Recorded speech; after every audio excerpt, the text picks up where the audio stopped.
Hello everyone. Today I'm going to discuss about side effects of antibiotics.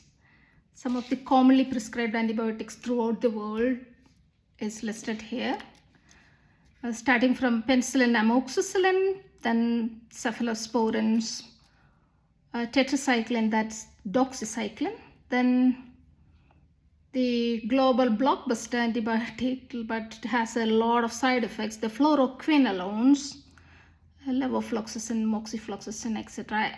You heard the c.diff, that is Azithromycin, Macrolide, then Clindamycin, Metronidazole, maybe Rifampin, all these going to be in this topic. Then some of the others, but not too much to talk about. But I will be covering major side effects and some we can avoid, So how to avoid those side effects. Those are the topic we are going to cover, okay? So hope it is recording. Okay. So let's start. So there is nothing much to see here. So what my plan is, like last time, I'm going to cut this and packing.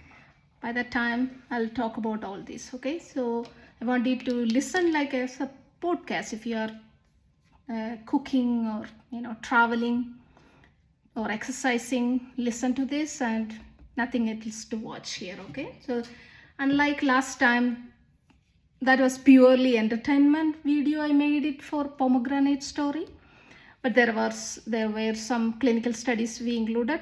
But this time I don't have much stories, only some of the this is educational purpose but mainly entertainment purpose. Take it as a like that. But if I explain these to my mom, how it will be, how she can understand, that's how I'm going to explain, okay? So hope this will be useful for you guys. Okay, so let's talk about antibiotics. It's actually a marvelous medication, like antibiotics are very helpful, very essential for our life to get rid of some of the bad pathogens. But we must use them really wisely. Therefore, your physicians like doctors prescribe only when they are truly necessary, okay?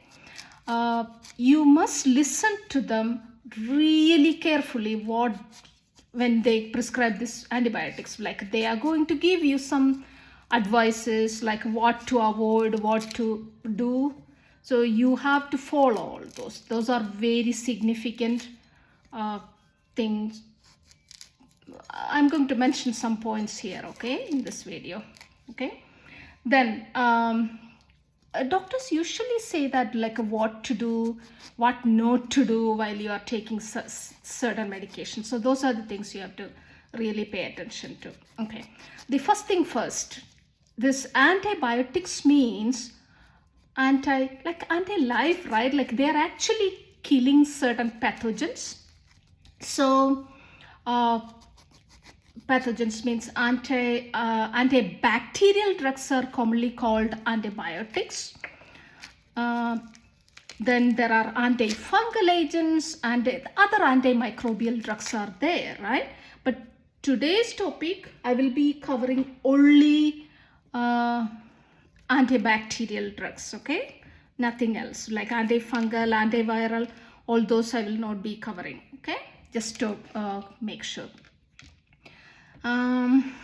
Okay, so I was talking about the restoring gut flora is the major point you have to remember when you are talking about taking antibiotics, because you have some bacterial infection, that's why you're taking that medication. But the problem here is in your body you have like a trillions of good bacteria in your digestive system. So when you're taking oral drugs, even if it is IV, these good bacteria is also going to be dying. So we don't want to do that. So to avoid that, we have to follow certain things, right? If you take some precautions, you can avoid that. Anyway, it's going to kill some of the good bacteria also, but you can restore this bacterial loss. So that's what I will talk about first.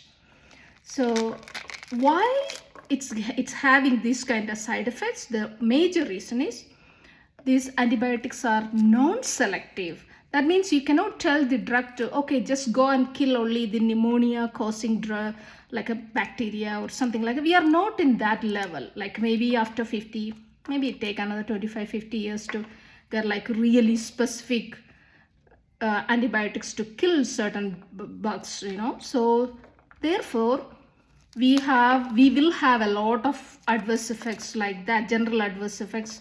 One of the common adverse effects is antibiotic associated diarrhea, and also associated symptoms because of the death of this good bacteria in your colon. So how to avoid that? One of the point is, you heard about, there are 3 points I am going to discuss in this. One is using prebiotics, and second one is using fermented food, and third one is about probiotics. Okay, so hope it is recording. Yes, it is. So let's talk about prebiotic. Okay, so this is to feed your good bacteria. You heard about that, like, you know, if you just eat only meat products, or just like without any carbs, if you're just sticking or stick with a one type of food or diet without mixing any vegetables or like some of the food, it can cause damage to your colon bacteria. You heard about that, right? The reason is, we are actually depending on this. Is like a symbiotic relationship. Your bacteria is going to be very helpful for you, because they are also going to help you to digest and absorb some of the vitamins and minerals. So they are very essential. Also, in addition to that, they're going to prevent some of the pathogenic bacterial growth in your body, right? So that means they're also living beings, so you need to feed them, right? Last time we were talking about pomegranate, right? Like if you're chewing and eating all the seeds and all, it will be very helpful. It's like, you know, we are feeding those bacteria, right? That's a one point I was explaining in the last video, one of the points.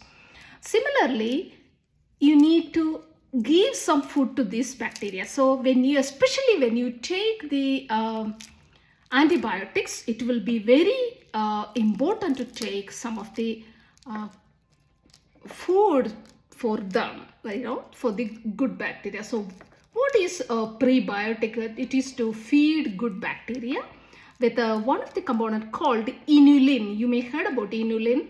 Inulin, I'm not talking about insulin, okay? Insulin is not, it's just a hormone in your body from pancreas. That's not the thing. Inulin, it's actually a plant thing, right?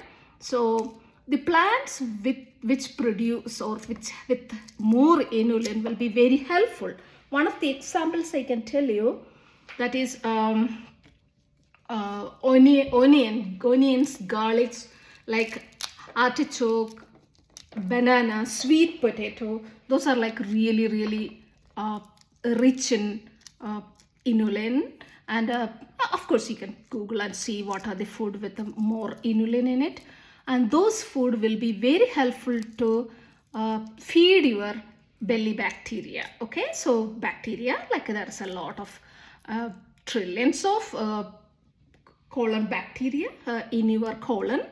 So they are very useful for your body, and we cannot just kill them completely. Does that make sense? So when you try to kill the pathogens, sometimes, not sometimes, most of the time, you are going to kill those good bacteria also. So whoever left over there, you need to feed them. So that's one point. The second one, if you are eating a lot of fermented food, it's not like you are just addicted to only fermented food. I'm not talking about that. If you just keep it as a part of the diet, if you are adding a lot of fermented food, that will be helping. So you may be asking, like, what is the fermented? You know, the pickles and all, right? Like when you, even some of the big chain restaurants, you know, if you look at it, in their menu, they have this fermented food, right? They're like, of course, whenever they have to run the business, so they always talk to dietitians and all these people, right? They will give suggestions. That's why they are including. So when we talk about that, like when I make food, of course, sometimes we have pickles in our refrigerator, but we are not going to eat every day or every week. Have you noticed that? Yeah, I was talking about this chain record. For example, like what is it? Some burger places and or some what is it called? I remember that one called Subway sandwich, right? So they always have pickles. Have you noticed that? So actually pickles are good for you, you know. So I'll tell you the reason, okay? So it's very simple to understand. So when you make pickles, these bacteria, like different types throughout the world, every countries, like these are thousands of years of old system, right? Like old days we never had refrigerator, so that's why we were depending on pickles, because we have vegetables in some season. So if you have to store it for a long time, we can do that. But here's one thing, these bacteria which growing in these pickles, some of the species are really good for our belly. For example, lactobacillus and all, these are really good for our body. So those type of bacteria, actually depending on the sugar and starch in the vegetables, to convert to lactic acid to survive, right? So these are not like a couple of days. Like this can be like, these pickles can last for like, you know, months, years, right? Like, so that's why these bacteria whichever living in this pickled bottle, they have a good ability to survive in acidic medium, okay? So that means not all the bacteria can survive in that, right? This specific bacteria. So if you eat pickles, so normally when you eat food, in your stomach you have the hydrochloric acid, like in the stomach acids. So this stomach acids going to be like a completely killing most of the pathogens, right? That's one of the reasons, like in addition to this digesting the cell wall of the plants, you have one more purpose, like multiple purpose. One purpose is to kill bacteria. But when you eat these pickles, these bacteria can survive in this stomach acid and move to your colon. So that means the bacteria which survived in the pickles can live in go to your colon. Does that make sense? Okay, so that means throughout the world, like every culture, like Chinese, like Indian, or South American, like European, Middle Eastern, like American, all these cultures have like different types of pickles. So all these pickles have different types of bacteria. So you don't have to like, it's good to depend on multiple types of bacteria. That's really good actually. So that is the reason fermented food is good for your body. That's what people talk about. Okay. One of the reason is you can you can actually you can restore this gut flora with those. Okay. So that's one of the point. Then did I miss anything? Like a fermented unpasteurized vegetables are beneficial to increase the beneficial bacteria in our body. And you can get homemade or commercial pickles. A wide variety of bacteria is there. So I just pointed out some things here. Lacto fermentation. Okay, we have mentioned all those points. Okay. The third point is probiotics. Okay, so the first one I was talking about is prebiotic. That is like, you know, some of the food, sweet potato, all those. The second one I was talking about is fermented food, pickles and all. The third one is the one probiotic. Probiotics, like of course, the simplest method is to like eat some curd or yogurt or something, you know, you can get a lot of bacteria from that. And otherwise you can get prescription, you know, the over-the-counter probiotics there. But one thing is, you may heard about, people talk about probiotic is bad for you, right? You heard about that? Like actually what it meant is, for the short term, most of the time, if you take a lot of probiotic, it is really good for short term. If it is long term, people talk about some negative effect. What it meant is prolonged use, and especially in the high dose, it can cause monoculture. That means it is harmful to your body. That means your colon has trillions of bacteria, and they are like really different types of bacteria, not a single one, right? If you're trying to take probiotic with like a single culture, like one or two types of bacteria, and it's going to be dangerous for your body, because if it is just they are the only one growing, some of your bad bacteria in your body can take over, and it can be very harmful for your body. Does that make sense? So that is the reason people talk about, like, always make sure to you need to have different types of bacteria in your body. Okay, so hope you understood. So sometimes physicians like prescribe you or tell you, if somebody forgot to tell you, you make sure to go and get or eat all these, like, some of the, to make sure you have to especially when you take antibiotics for a longer time, like more than 3-day 5-day course, like a week or a month or something, you have to be very careful to replace this colon bacteria with all this. Okay, so that is a major thing I have to tell you. One thing. So how to avoid? So what is the reason? It is to avoid antibiotic associated diarrhea. Okay, and of course antibiotics can cause diarrhea. The reason is once, like this is the first stage, is you're going to kill some of the gut flora, that is bacteria in your colon. But the later stages, suppose you are not taking care of and you're continuously taking a lot of antibiotics, what happened is, like in our digestive system, you have a thin layer of glycocalyx. That's what it's called. Don't worry about it. It's less like a lining, right? That's where these bacteria just cling on, and it's like a spongy area to protect our blood and our cells, right? Columnar cells. Don't worry about it. But this part actually will be lost in some patients. That is really, really bad, right? That means, like, if you lose the glycocalyx, and even if the physician is going to prescribe you if you are adding a lot of probiotic, that's going to worsen the situation. So that means before you lose the glycocalyx, you need to take care of, keep your glycocalyx, and just those are complex. You can talk to your physician or doctor about all those details if you have questions, or read. It will help you to understand all those.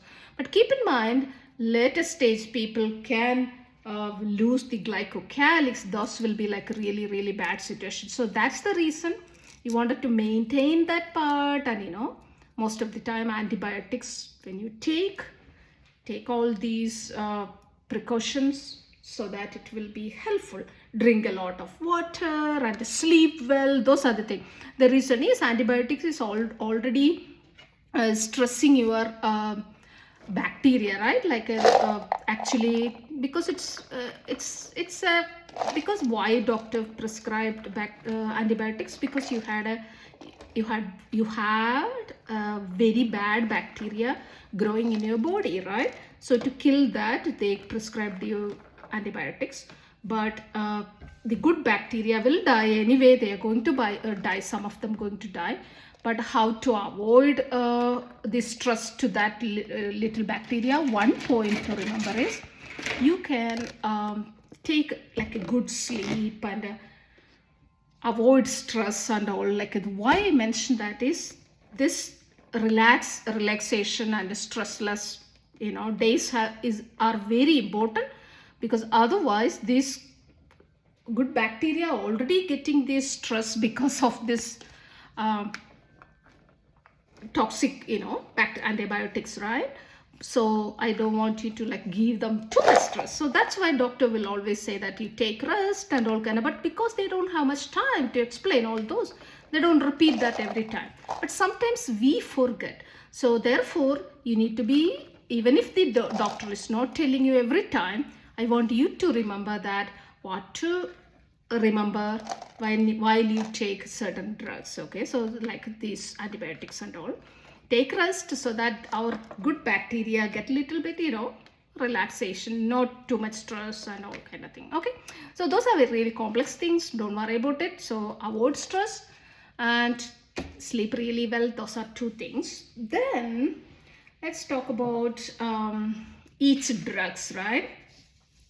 So the related to this, I'll tell you, first antibiotic I'm going to talk about is Clindamycin. Of course, that's not the commonly prescribed antibiotic, but still I would like to mention that because I was talking about this diarrhea, it will be easy for you to understand.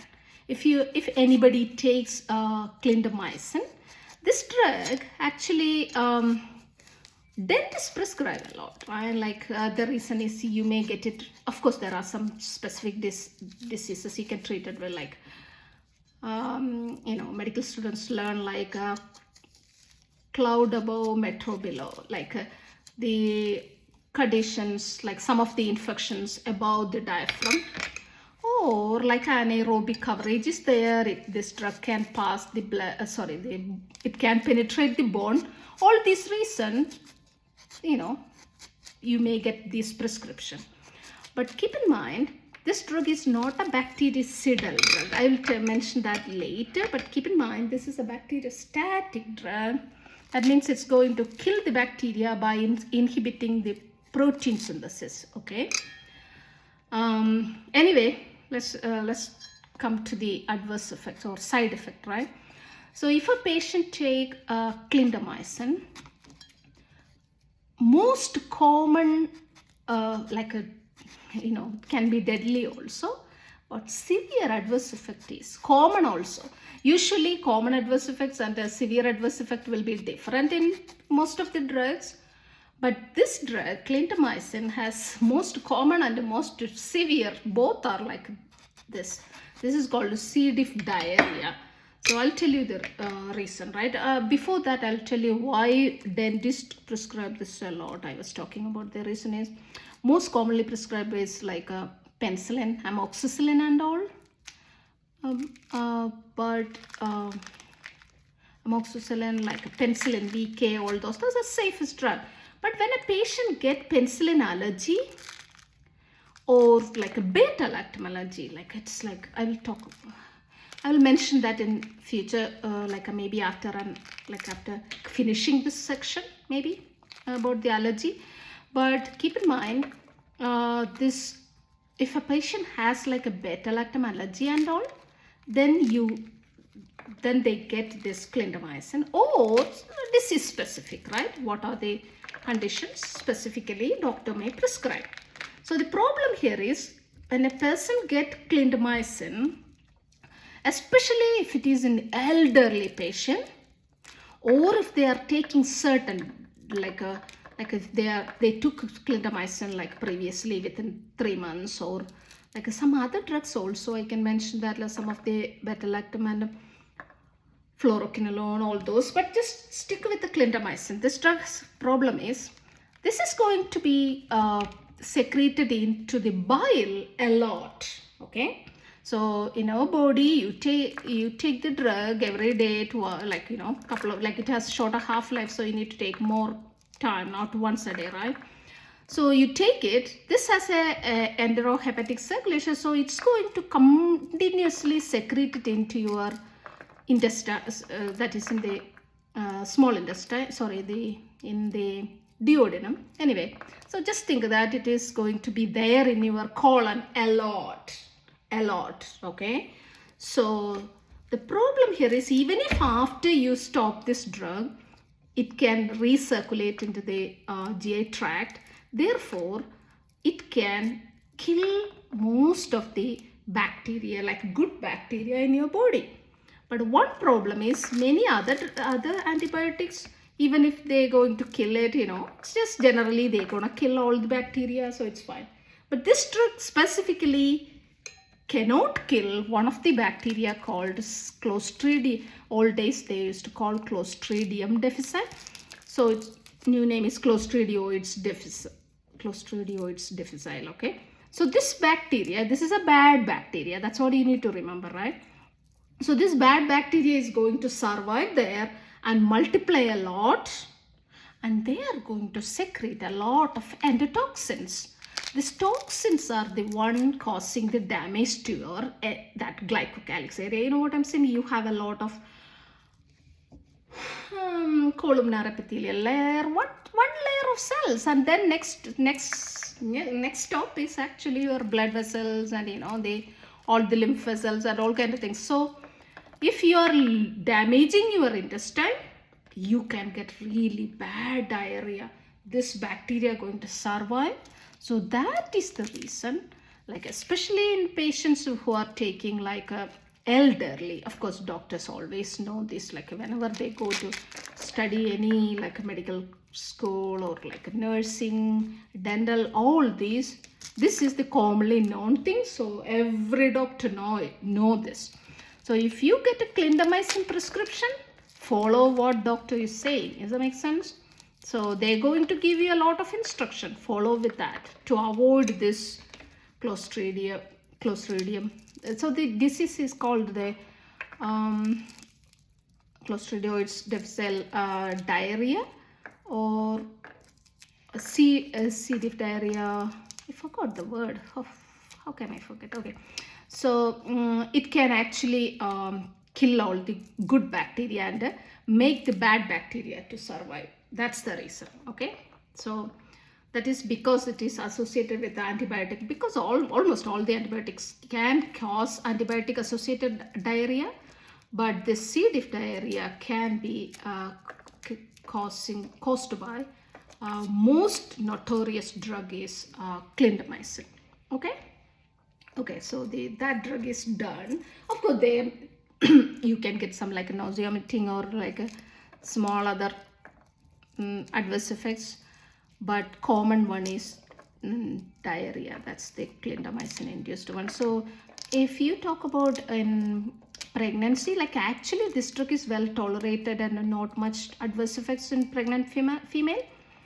But the problem with the nursing female, you can take, like everybody can take this drug, but in the nursing, sometimes there are reports saying, like some of the clinical studies showing, if you take this drug and breastfeed, even through the breast milk. The reason is this drug can pass through the breast milk, and this can affect your colon of the breastfed babies, infants. That is the one reason when the doctor give you, they will tell you like, okay, maybe stop breastfeeding, those kind of instruction you're supposed to follow. Like elderly, this is like a very, very dangerous thing. Dangerous means like it can cause, especially if a patient is in the hospital, or if they take multiple antibiotics in this year, same year, you know, those are the things, right? So those are the point. So then next drug is, I'm going to discuss about, I was planning to start from penicillins, but I'm going to go for your next commonly. So one of the common drug is called Doxycycline. It is tetracycline, right? It is from a class tetracycline. Tetracycline drug nobody going to prescribe nowadays. Maybe some exception when like you know, during the bone surgery and all. I can mention what those in next few minutes. Okay, so let's talk about Doxycycline. Doxycycline is like this drug actually, it's interesting. This can treat a lot of different types of pathogen, right? Like this is I even listed this for you. Like medical students learn like Clara the stupid cat. That means like you know, it can treat Clara, C-L-A-R-A, chlamydia, Lyme disease, anthrax, rickettsia. Does that make sense? Like because they study a lot, so they're supposed to learn this in details. Does that make sense? So anyway, this is a broad spectrum antibiotic. That means it can kill a lot of different pathogens. It's a good drug, well tolerated one. Old days there was restriction about tetracyclines. Now still prescribing, but there is if you look at the FDA drug insert or so most common thing everybody talk about is it is not like, especially the high dose or long time prescription should be avoided in pregnancy and in the children. There is a reason, I'll tell you that, okay? So yeah, I will talk about the common adverse. I know you are interested in knowing the common adverse effects of doxycycline. I will explain that very well. Don't worry about it. So let's talk about from the beginning. So usually they will not prescribe, not recommended to prescribe in pregnant women and children for long time. Of course, if some of the diseases like Lyme disease, all those anthrax, or like this is the only drug like you can depend on or can trust that, right? In that case you have to do it, but for otherwise it is not a first line drug, not to a go-to drug to get, right? If there is a lot of allergy and all, you will get those prescriptions anyway. So those things we don't want to talk about, but only the side effects. Okay, so talk about side effects. Why do you think it is not advisable to children for a long time? The main reason is, so this drug molecules has a property to replace calcium. So that means, so in your bone is like this, right? Like you have a lot of collagen and like a protein, and you have bone cells and calcium, right? Like this. So this drug actually go and sit in that space. So calcium can be replaced with these molecules of the drug, right? Drug is like this. So there are two types of tissue in your body, easy to understand, okay? So you have your non-remodeled tissue and remodeled tissue. That means in your bone, every time, like it is a living tissue, you have a lot of living cells inside your bone called osteoblast cells, osteocytes, osteoclast cells, all those names.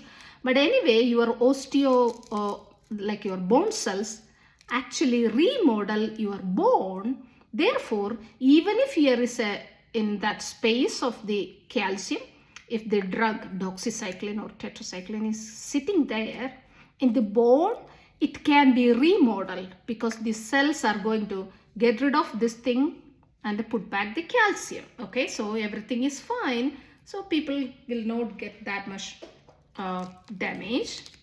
But that means about the bone and cartilage. I'm talking about adults in our body, right? But in the young ones, like children's, infants, and like a pregnant, during the developmental stage, right? Fetus. And or if the patient take doxycycline for a long time, this replacement of the even if it is a remodeled tissue, doxycycline molecules can affect the growth of the children's or fetus bone and cartilage. That is not good, right? Like that is a deformation will be the result. So that's not good. That is the one of the major reason people talk about that, avoid long-term high dose, these kind of, especially tetracycline classes of drug. Doxycycline has very less, okay. Anyway, just remember about that. And the second one about teeth discoloration, right? Why do you say so? This is the same system. Like teeth is actually a not a remodeled one, right? Like once it is there, it's gonna be there. It's not going to, there is no osteoblast or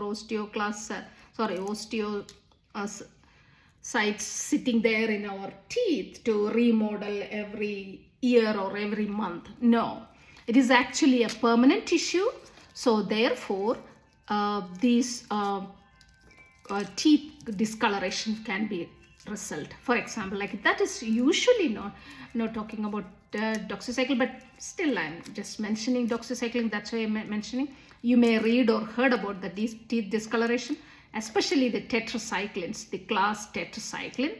Those drugs, like a class with a tetracycline drug, as they're like really notorious, because old days you may have seen women or like older or men, grandpa, they have like teeth with a really bad color difference, because you can see that it is not replaceable. That drug is going to stay there instead of calcium, so the color of your teeth will be different. Does that make sense? Okay, so that is also when a growing child, it will be, your teeth is going to be out only later, right? So if you take it for a long time, high dose, even doxycycline also can cause this problem. So second reason is bone and cartilage and teeth. These are the reasons commonly they say that, okay, please avoid, or if there is any option. But short term, you don't have to worry. If your patient, if your physician prescribe it for your kids and like for a 3-day, 5-day, I don't know, like short terms, it's fine. It's fine. Don't worry. Like it's not going to stay there forever. No, because it's like a very minute quantity, body very well tolerated drug, and you know, if you have healthy body system, it's going to filter it out. So don't worry about it. If you have any question, ask your physician. That's what their role, right? They're supposed to explain to you everything. And also when you look at the drug insert, when you give, I want you to read all those. Like when every time in the pharmacy they gave you some, maybe online website, or the drug will have some papers attached to that, has all those instructions. If you couldn't find, I'll tell you what to do. Any drug, if you have to read all those, you go to, but the problem is it might be very difficult for you to understand, right? As a common, if you don't know any background about medical field, so it will be hard for you to understand. Otherwise, just go to, FDA drug insert and read it. Because if you go to just Google, I don't advise you to Google, because Google, you end up going into different business places, right? Hospitals and all this. They may have different intentions, so that they might not, that's not the right place for you to go and depend on, to learn about drugs, adverse effects and all. So I will never advise you to just Google and learn, just depend on doctors and physicians, whoever you're giving you medication, your nurse practitioner or whoever. Okay, that's what you need to know. Ask questions, they are going to help you a lot, Okay, so what we were talking about is the doxycycline. Okay, doxycycline, let me talk about the common adverse effect. That is the one you needed. As an adult, when we take doxycycline, what is the common adverse effect? That is actually photosynthesis. Of course, GI distress is there, but common adverse effect is photosensitivity. Okay, let me talk about that story. So every time, keep in mind, even if the doctor forgot to tell you, I want you to keep in mind, if anybody take tetracycline related drug, and there are two more type of drugs, like a fluoroquinolones, like a Levofloxacin, moxifloxacin, ciprofloxacin, and sulfur drugs, they call sulfonamides. They are trimethoprim, sulfur methoxazole. Anyway, these drugs can cause photolysis. Okay, so let me explain that first, what it is. I'm going to talk about doxycycline. Okay, so that way you will understand. So what happened is, you eat this drug, it's going to go to your blood circulation, and some of the particles will be throwing into your skin. Your skin has outer layer, skin has a lot of cells. Epidermis has a lot of cells called keratinocytes, right? Keratin producing cell. It's easy to understand. Like in hair, you have keratin. When you burn if you accidentally burn your hair, you have that smell. You know what I'm saying? Okay, that's a protein. Anyway, so keratin producing cells in your skin, right? So that's where all these doxycycline molecules are going to be staying while you are,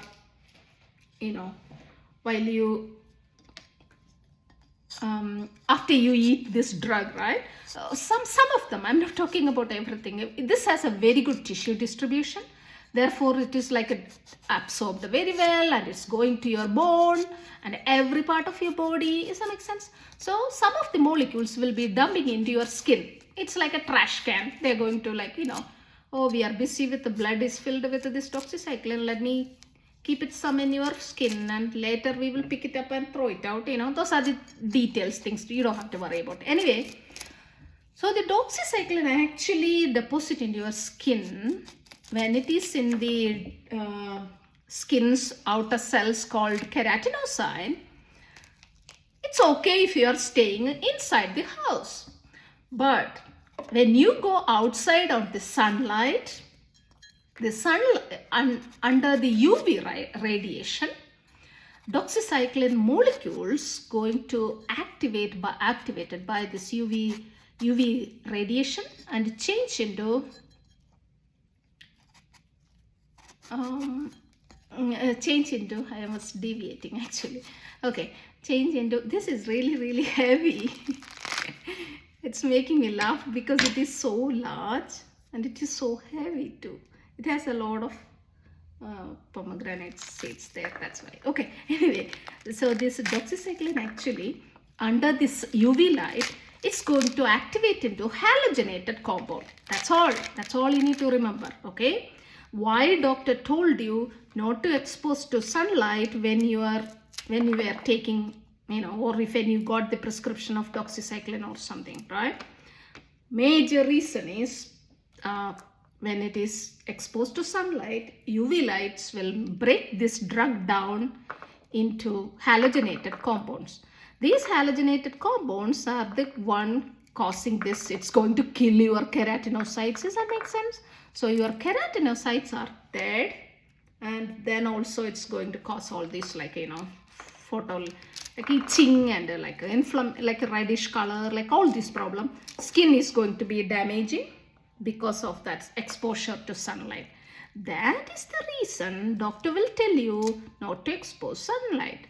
You better follow that because that is very serious and true thing. It is not a joke, okay? And another point is about the, I was talking about when you go to vacation.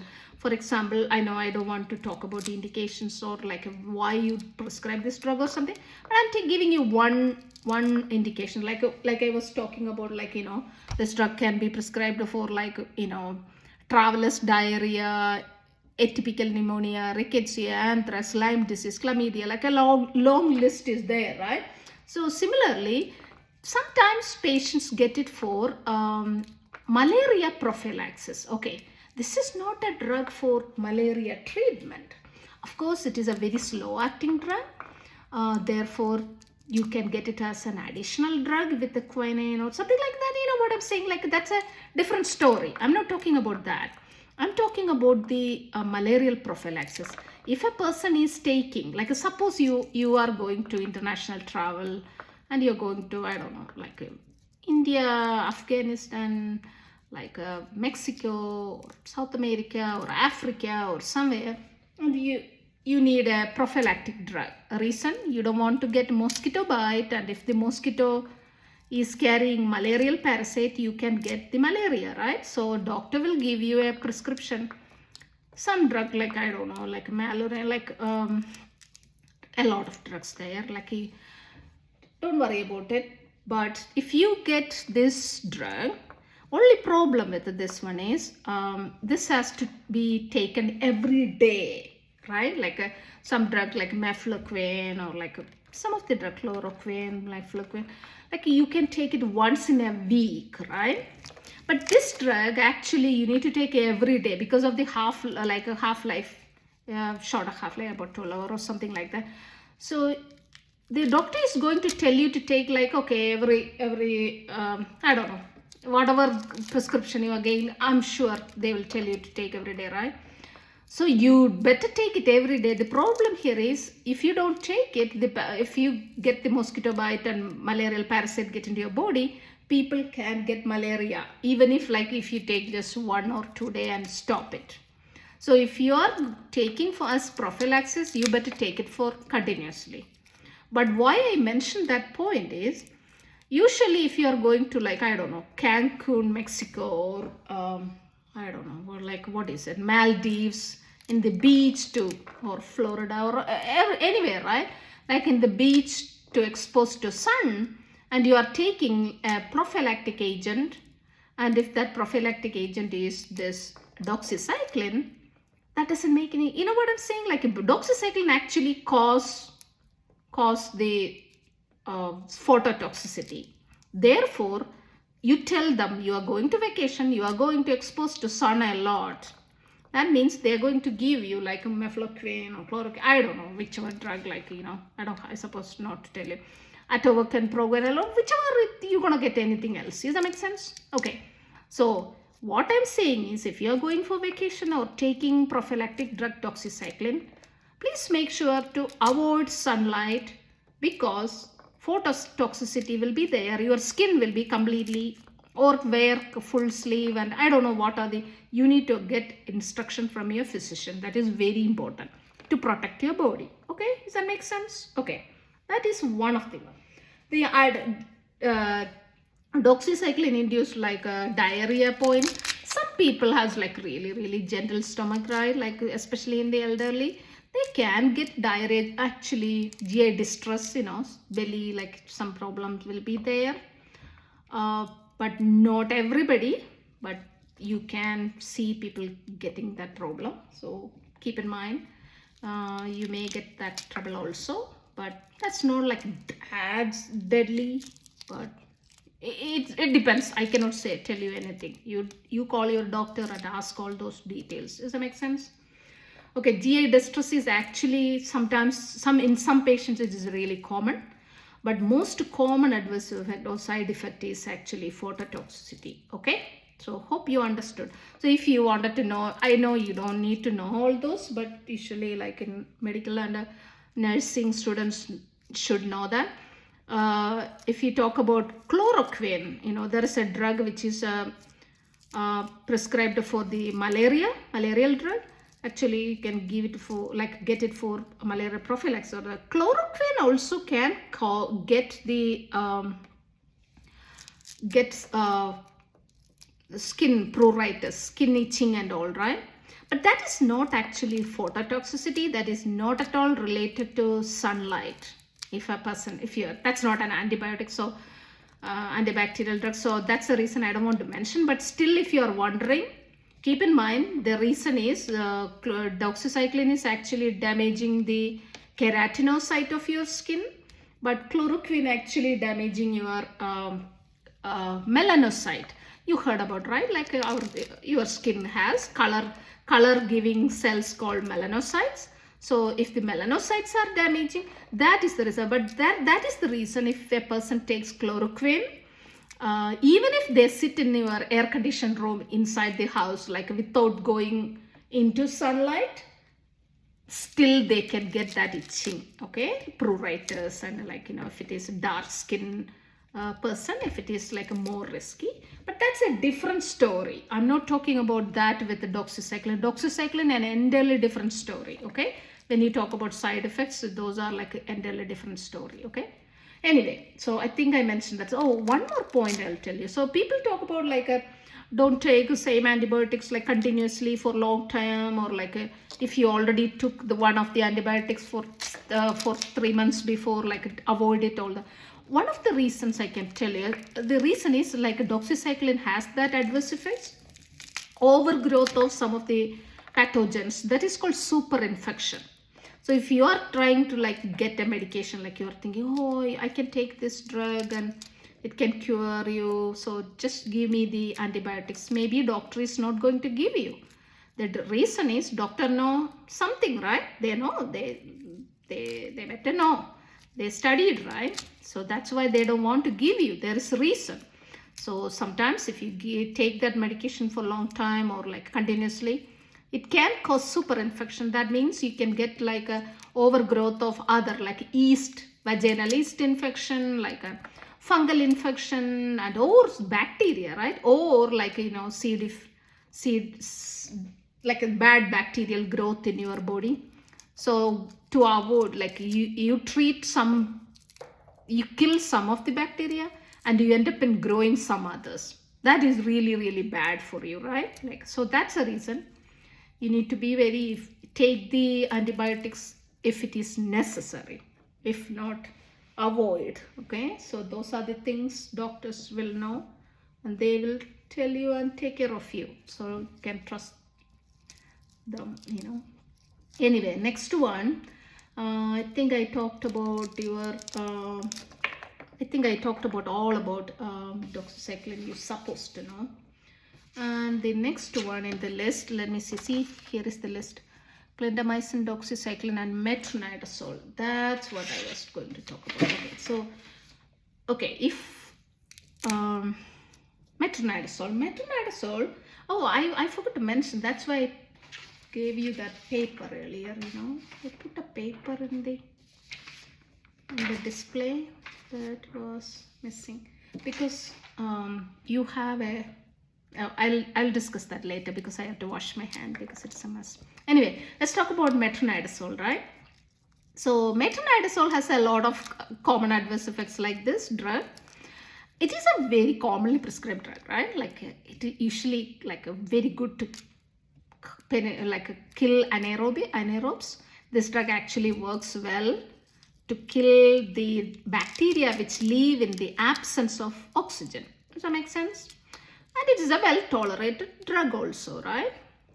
And one of the points to remember is this has a lot of like general adverse effects also.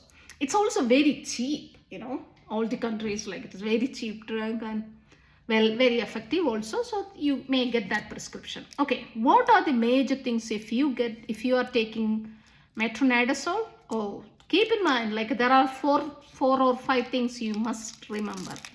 Reason is, otherwise you'll be freaking out at night saying like, oh my God, my urine is brown color. Why is it happening, doctor? You have to call the doctor, right?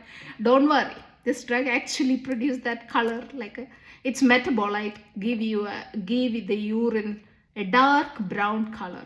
So it's totally fine. The drug is going out. So you don't have to freak out. Okay, that's one thing. That is not a dangerous thing. Second one, people can get metallic taste, a bad metallic taste in the mouth if they are taking this metronidazole. How do you avoid it? You eat with food, you know. So it has very good absorption, so you don't have to worry about. Or like you may be thinking like, okay, what this drug, like, okay, so this drug is very effective for a lot of diseases, like even I think travelers diarrhea, like it can kill bacteria and some of the protozoans also. Does that make sense? Like protozoans means single celled eukaryotes. Does that make sense? I know you studied in school days and you forgot. Don't worry. It's very simple to understand. These are nucleated cells living in everywhere, you know. So some of the pathogens cause travelers diarrhea, trichomonas, like all kind of things, right? Vaginal diseases, all kind of things. So even doctors prescribe this drug for those organisms. Don't worry. These can kill bacteria and also some of the protozoans also. It can easily penetrate. It's a very small drug molecule, so it can easily penetrate into that and kill all those pathogens, you know. So that's a reason you may get prescribed for those conditions. Nothing to worry about. It's fine. You will be cured with this drug. So the drug has second point, metallic taste. You eat food, it will absorb really well, so it's fine. You don't have to worry about. But the third one, that was nausea and vomiting. Same thing, like some people get like a lot of, not vomiting, I think nauseated, right? Similar thing. If you feel nauseated, like if you are eating with the food, taking with the food, I'm sure doctor already told you all this, but if you are wondering, okay. The next one is related to, that is a big thing you're supposed to know. The reason is, I don't drink alcohol, so I don't worry about it. But people who have a bad habit of evening, like, you know, wine and all, like especially if you are like alone and sick or tired, or if you are taking medication, sometimes you forget. You go ahead and take have your dinner and try to drink your, enjoy your wine, right? Alcohol. Oh, that is a big no-no for this, okay? So if you are taking metronidazole, I'll tell you the reason. Let me tell you. So metronidazole is a very little teeny tiny molecule, okay, structurally. So this molecule actually can penetrate really well into all our tissue in our body also. But we don't have much problem because it is well tolerated. The reason is it is a pro drug. You don't have to know all the details, but understand this drug is supposed to be activated in the bacteria's body. That is, anaerobic bacteria only has that phytotoxicity, all kind of things. So just don't worry about it. So this drug is only activated in a anaerobic bacteria. But only problem is this can penetrate our neurons in our body, right? So this drug can cause this like a psychosis kind of feeling, like some people can get neuritis kind of symptoms, right? So therefore that is the one reason. Oh, keep in mind that is one point, right? So in addition to, if you are taking the alcohol, let me tell you, alcohol story is entirely different. I know this is not delayed. Sorry about that. I'll cover those later. Let me put it in this one. Okay. So what I was telling is about the drug. Okay, let me talk about why you should not drink wine or alcohol while you are taking metronidazole. Let me talk about, of course there are a lot of list of drugs there, but I'm not going to explain all those drugs. But one of these antibiotics, metronidazole, because it is a common one. That's the story I'm going to tell you, okay? Here is the thing. When you drink alcohol, you don't need alcohol in your body. You know that, right? You don't need it at all. It's not, body hate it. Your liver cells, hepatocytes, hate alcohol molecules. So poor hepatocytes are going to be trying to peroxidize, and all these molecules are trying to get rid of alcohol, right? How do? They're going to convert. It's very simple to understand. Alcohol dehydrogenase convert that into, let me take the next one. Okay, here we go. So alcohol dehydrogenase convert this the alcohol into aldehyde, right? But aldehyde is not good for your body either, right? So then aldehyde dehydrogenase enzyme in your liver convert that into acetate and then is acid, right? Sorry, not acid, and convert and change into the urine. That's how when you drink alcohol, it's going to be removed from the body. Does that make sense? But when you take some of the drugs, for example, when a person go to old days, that was the major drug. There are 3 different drugs there nowadays. But old days, there was only one drug commonly used, which is called disulfiram. That drug, when a person is alcohol addict, or if you are going for addiction, you have to get rid of addiction, right? You went to that clinic. The clinic under the supervision of doctors and nurses, they're going to give you a drug. This drug's name is disulfiram, right? What happened is this disulfiram caused the really bad adverse, a bad side effect. You take this disulfiram, is going to make you so much uncomfortable, all these what is it, alcohol related symptoms, right? What do you call, a nausea, vomiting, a flushing, you feel horrible, right? Does that make sense? So this condition is common, so the patient will try to hate, your body try to hate about alcohol, because when you mix disulfiram with alcohol, it's going to give all the hangover kind of symptoms, right? All this going to be there. Therefore, the alcohol, that condition is called disulfiram reaction. Okay, for the metronidazole, let me connect that story, right? When a person take a lot of alcohol, you can use the drug called disulfiram, so that they're going to stop the acetaldehyde dehydrogenase enzyme, block the enzyme so that the body will start accumulating a lot of acetaldehyde. That's all. It's simple. Okay. For metronidazole, same thing.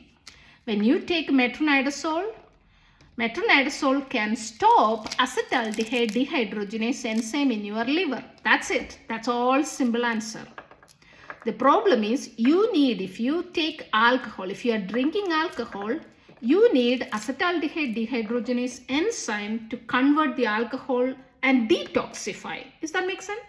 Your alcohol is detoxified by acetaldehyde dehydrogenase. But if a person take metronidazole, their acetaldehyde dehydrogenase will be blocked. So it's not going to work. In that case, if you are adding metronidazole with alcohol, what will happen? Your alcohol is not going to detoxify. Instead, alcohol is going to accumulate in your body. So that is actually a textbook kind of thing. You know what I'm saying? But still, people talk about like, oh, that's not a big thing. Hopefully, people are not taking with alcohol. That's why it's not getting that much. But keep in mind, it's a commonly known thing. So your doctor may advise to you. So I just want you to know the adverse effects and like what it is. That's all. I don't worry about any other things because you have your doctor to take care of you. This is just a entertainment and understand, like it's some learning also. So take it that sense, okay? But I would like you to understand. Like I like to explain things to people. So it's part of that. This will be useful for you. Anyway, understand. If a person takes metronidazole, please stay away from this alcohol to avoid disulfiram-like reaction. So I told you metronidazole can cause this psychosis, right? Remember that? Like it can pass because it is very teeny tiny molecule and it can pass that neurons into the neuron cell body. It can cause psychosis and a neurological related condition. So when you add this alcohol to it, it's going to be more complex. Does that make sense? So alcohol can give you like psychosis, and because alcohol can pass blood-brain barrier, it's already going to give you a lot of trouble. So when you add drugs to it, it's going to be a difference. So keep in mind, if your doctor told you, it is an entirely different story. Unlike every drug has different phenomenon. One of the phenomenon, I thought it was very interesting to understand. So for me, like if I want you to remember two things from this conversation, like of course not two, I'm going to give you a lot of list, but keep in mind, one of the things I would like to mention here is one drug I told you about, the Clindamycin, right? That can cause diarrhea. So of course any antibiotics take the probiotics and like all the fermented like prebiotics and fermented food, all kind of things, and curd, yogurt, those kind of things, very good. Second one is, if you are taking doxycycline, please make sure to avoid sunlight. Like it's a very big thing to remember. And about metronidazole, keep in mind to avoid alcohol. Okay, so that's a big thing you can avoid. That's the purpose of my talk, right? Like I want you to avoid certain dangers of these drugs. So that one you can avoid. Okay. Then I think metronidazole has nothing else to talk about. I think I think I mentioned almost everything, whatever you're supposed to know. And the next one, let's talk about the penicillins, the little penicillins, right? Those are the commonly prescribed drugs and a very effective one. Let's talk about penicillin. Okay, penicillin story. What do I say? They have somewhere here. Okay. These are cell walls. Okay. So earlier I was mentioning all those drugs. Only we discussed 3 drugs, right? Clindamycin, doxycycline, and metronidazole, right? The first 2 drugs, okay? You don't have to know all the detail, but if it is like a medical student or nurse or something, they're supposed to know that. Because first 2 drugs will not directly kill in the normal low dose, it will not kill bacteria. Instead, it's going to inactivate bacteria. And then if you have a healthy immune system, your immune system is going to pick up all these inactivated bacteria and kill the bacteria. Does that make sense? One more time. If you take clindamycin or doxycycline, your whatever pathogen you have, these drugs are going into that pathogen's bacteria's body and going to, let me wash my hand because my headset, sorry.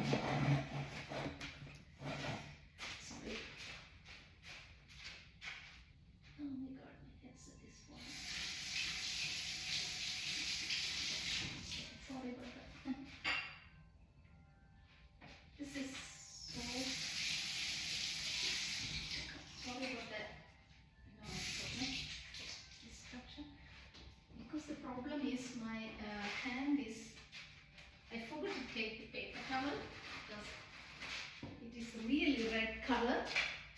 So I have my headset. It is actually okay. It is still recording. That's very good. Okay. This is so red here all over. So therefore,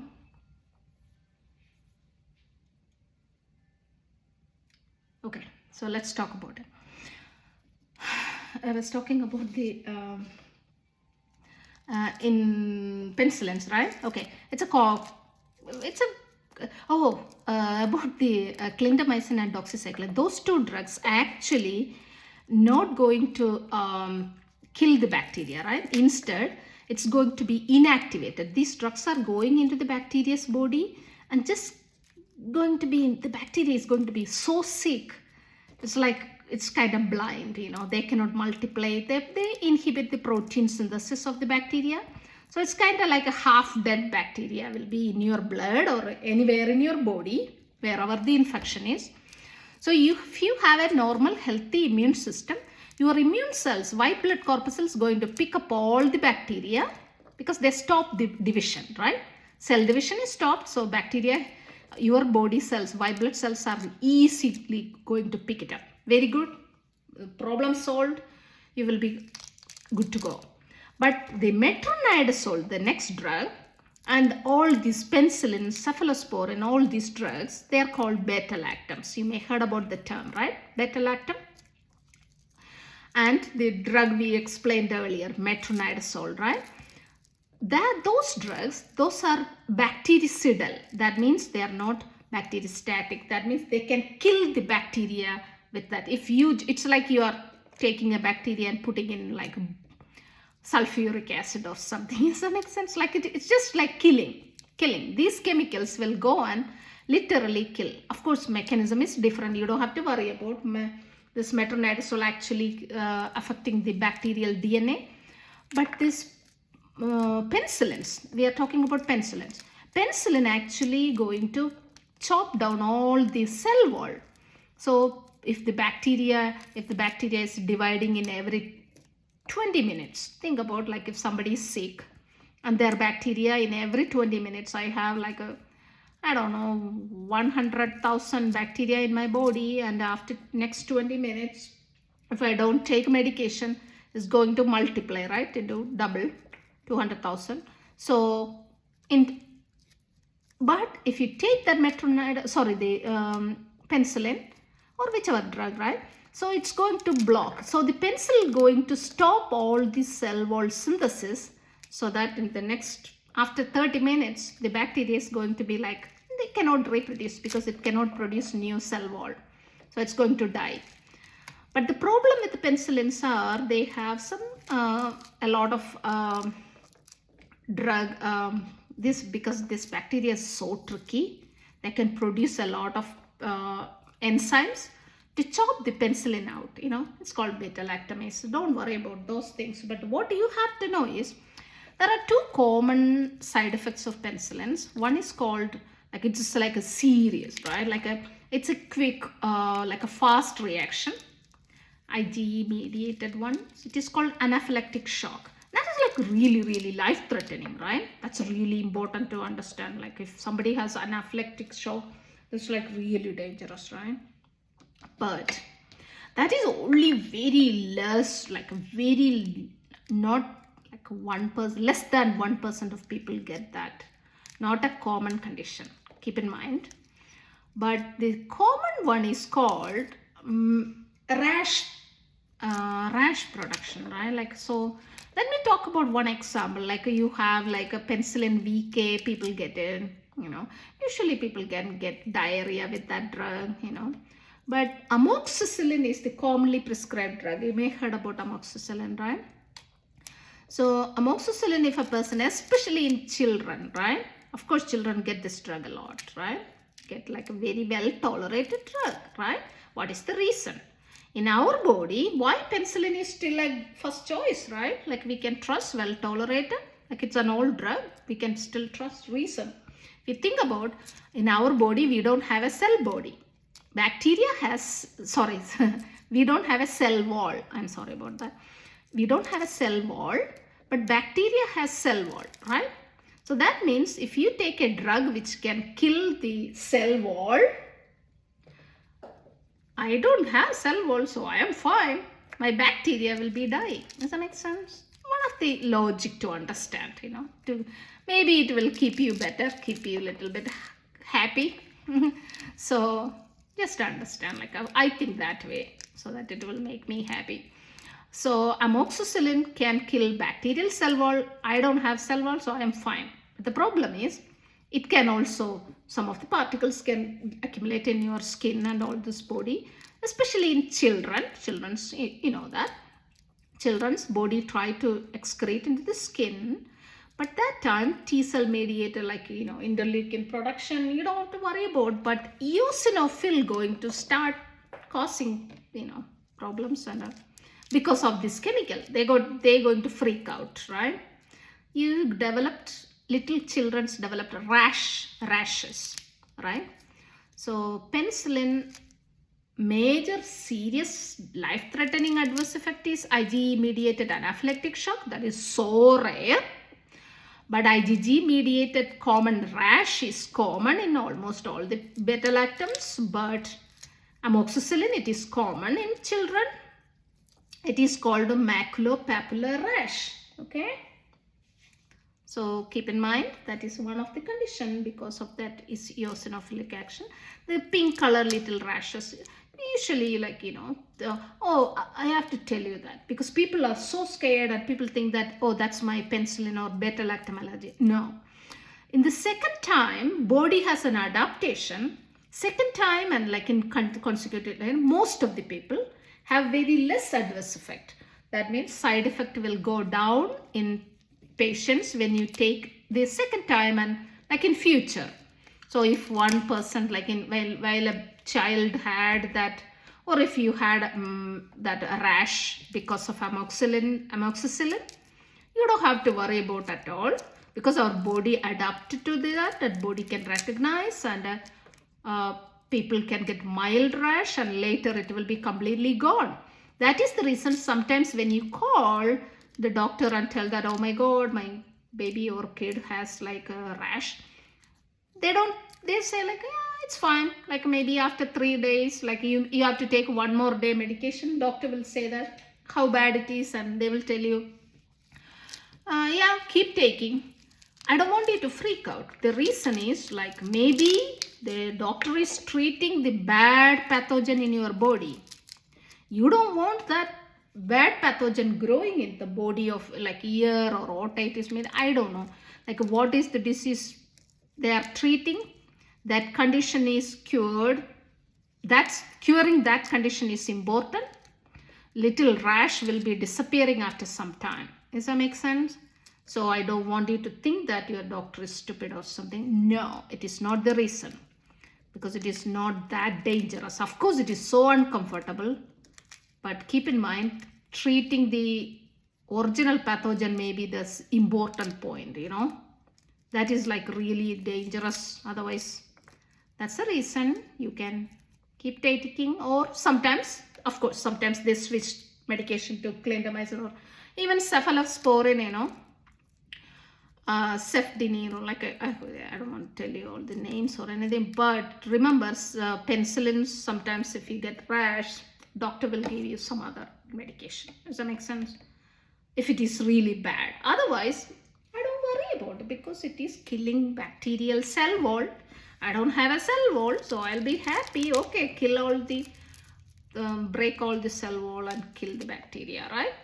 But the problem is if a patient take like, if they are getting like some infection every 3 months or every couple of weeks, that's a time the bacteria is very tricky. Bacteria try to be escaping the amoxicillin, you know. They try to chop down the drug. They're very smart, you know what I'm saying? They're very smart, but we are smarter than them. Like scientists are very super smart. So what they did is, of course, they are outsmarting us. There is like, okay, so what scientists did is they created another molecule called clavulanate, okay? So amoxicillin clavulanate is another drug, okay?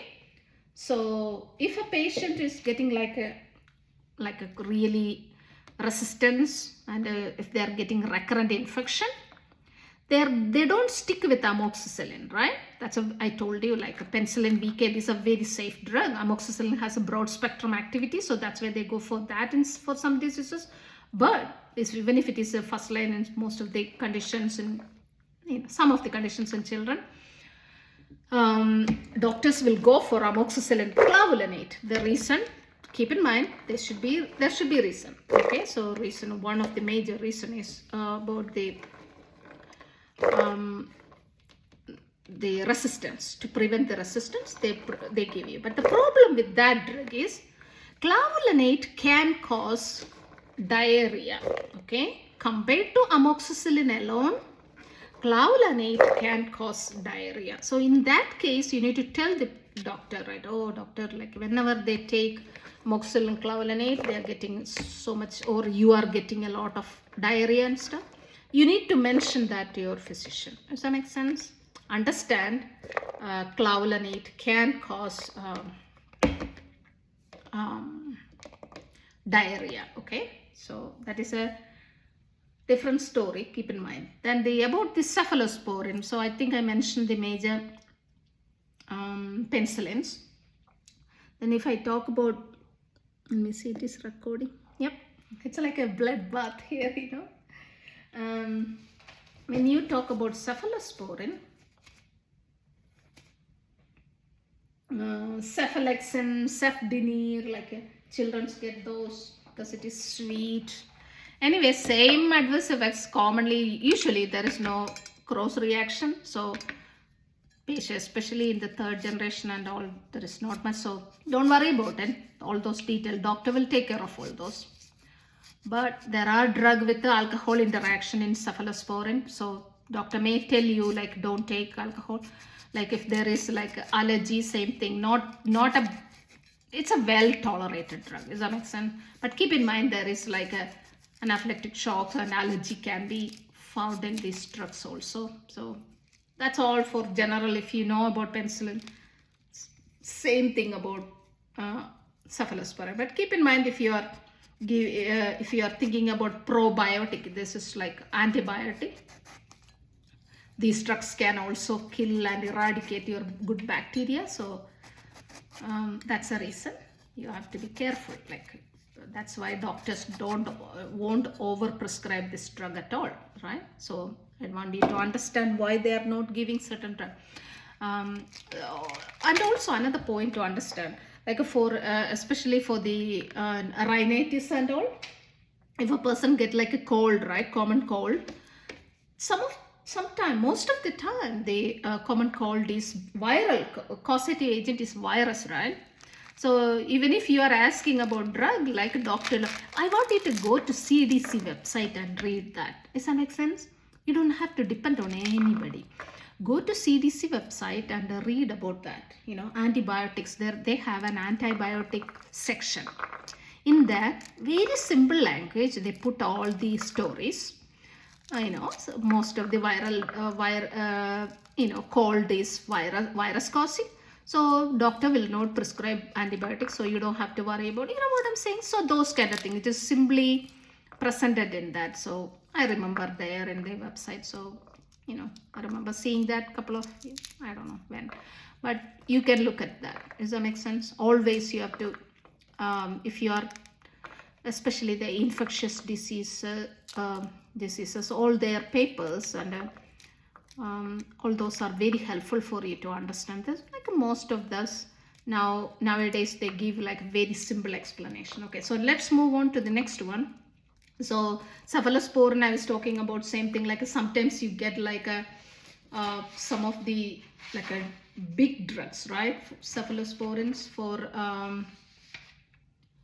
which one? I was saying Cephalosporins, all those, like let me tell you, Pseudomonas coverage. So you may get it for pneumonia and all, but still keep in mind those are okay. You will be cured, so you don't have to worry about too much about these drugs. These are well tolerated drugs. Okay, but of course there are some of the neurotoxic agents, like some of them can cause neurological symptom and all. If doctor tell you something, you have to be very careful and pay attention to that. Does that make sense? That's it. The next drug will be Vancomycin. Okay, Vancomycin I don't have to tell you because I wanted to mention one thing about, remember I was talking about Clindamycin-induced C.diff diarrhea. Remember that? So the your belly, like glycocalyx will be gone. This C.diff bad bacteria going to multiply, right?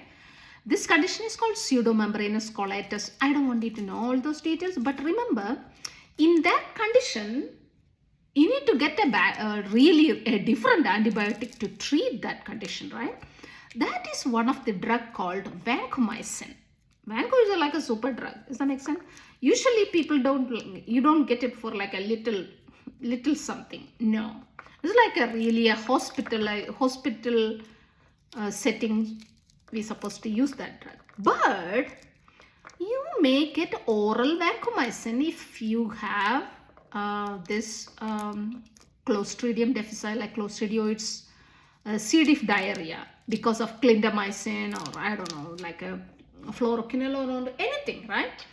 You may get it. Okay, I'll tell you that story. Okay, usually vancomycin is an IV drug. It is not, if you take oral, like if you take it in the and drink, if you have like a really bad something like a MRSA, like a methicillin resistant staph aureus something, right? So vancomycin can easily kill them, right? Even though there is some resistance. But if you are going to take this oral drug, you're going to drink with water, it is not going to cure you. Reason is vancomycin cannot absorb into the blood through the intestine. It cannot. That means oral drug, if you are taking an oral pill of vancomycin, you cannot treat some like major diseases. Only exception is your C.diff diarrhea. Okay, that's an easy story to understand. Okay, tell you. Remember I told you when a person take clindamycin or some other drugs, they're going to get all the good bacteria died and the bad bacteria start multiplying in the body. Does that make sense? That time, the bad bacteria, we have to kill those bad bacteria. Does that make sense? So, if you take this vancomycin, okay, keep in mind, your vancomycin is not absorbed into the blood.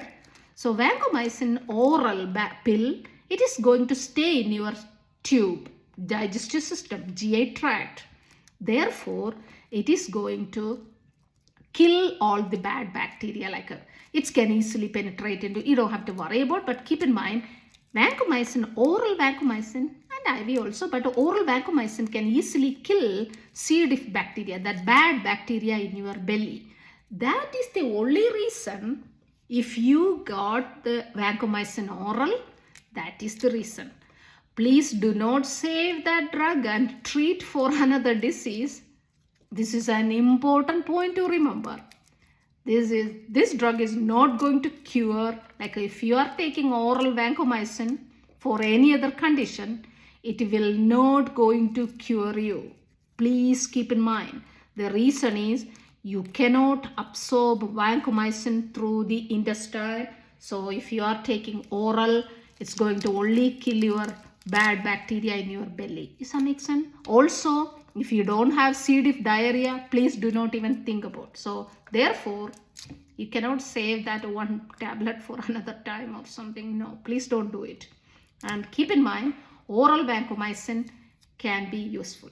But let me talk about the side effect of if you are in the hospital and if you are getting for some, usually like I said, one thing you can remember like a staph infection, right? Staph aureus, like in the hospitalized patient and all, like a pneumonia, those conditions, HAP, maybe sometimes HAP, VAP or something like that. So any like even sometimes like nowadays community associated pneumonia, that is commonly called CAP. Okay, anyway, so yeah, if you are getting this pneumonia with a which the pathogen is methicillin resistant Staph aureus, that means, so now we are moving to that, we looked at beta-lactam. This glycopeptide drug is called vancomycin. So the vancomycin can easily kill methicillin resistant Staph aureus. So MRSA can be covered.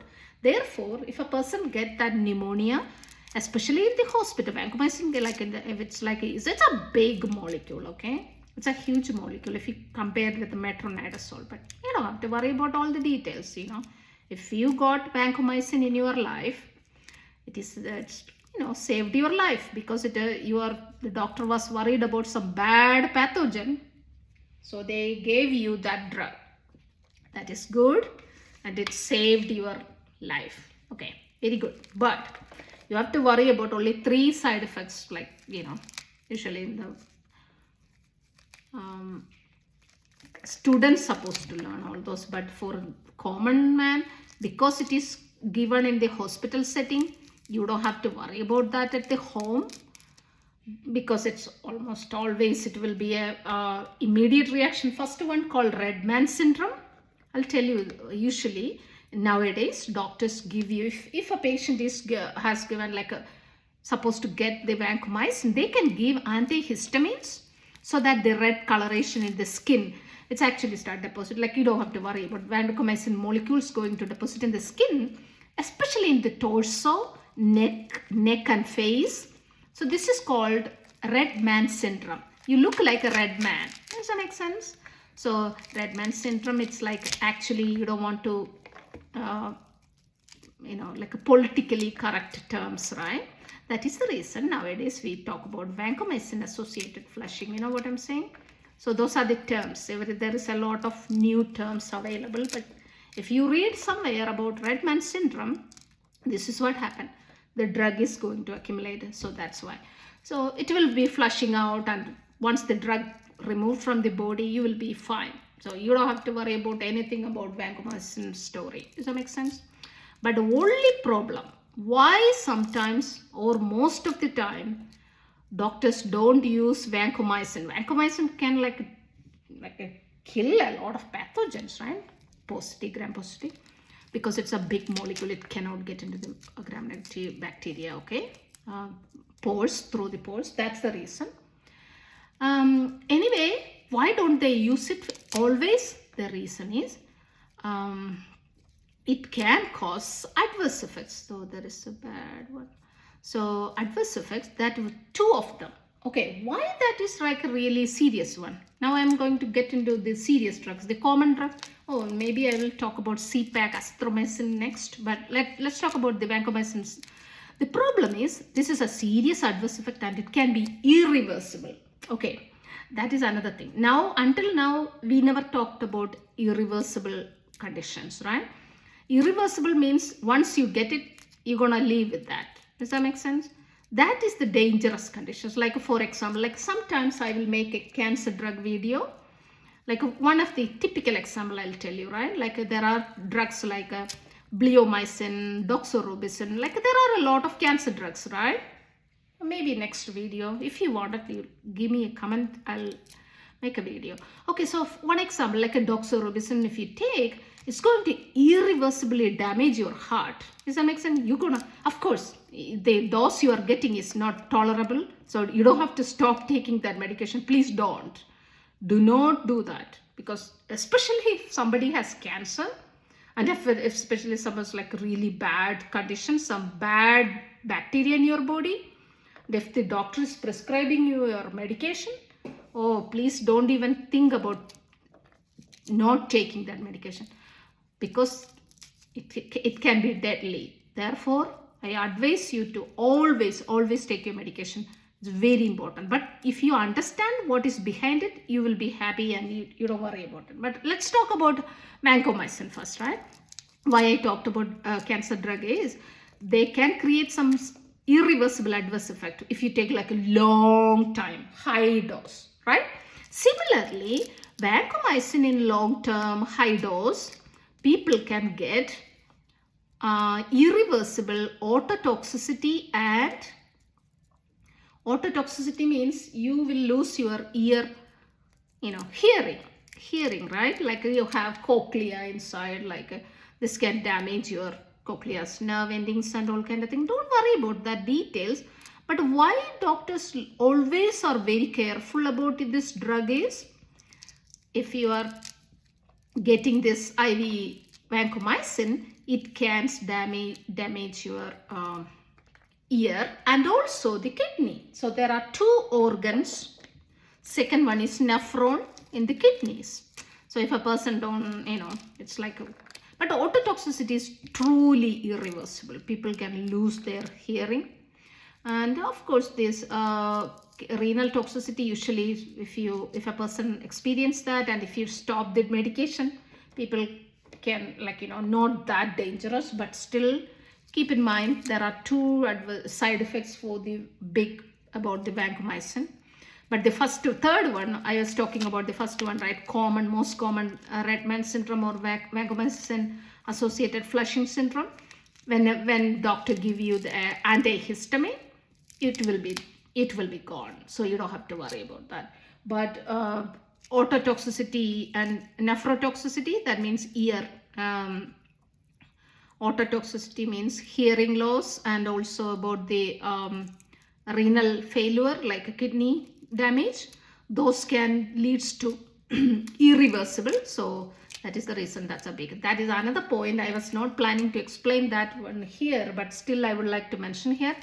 If anybody taking aminoglycoside drugs like streptomycin, all those, that has all those same adverse effects like ototoxicity and renal nephrotoxicity. So you should never mix those drugs with this vancomycin. Does that make sense?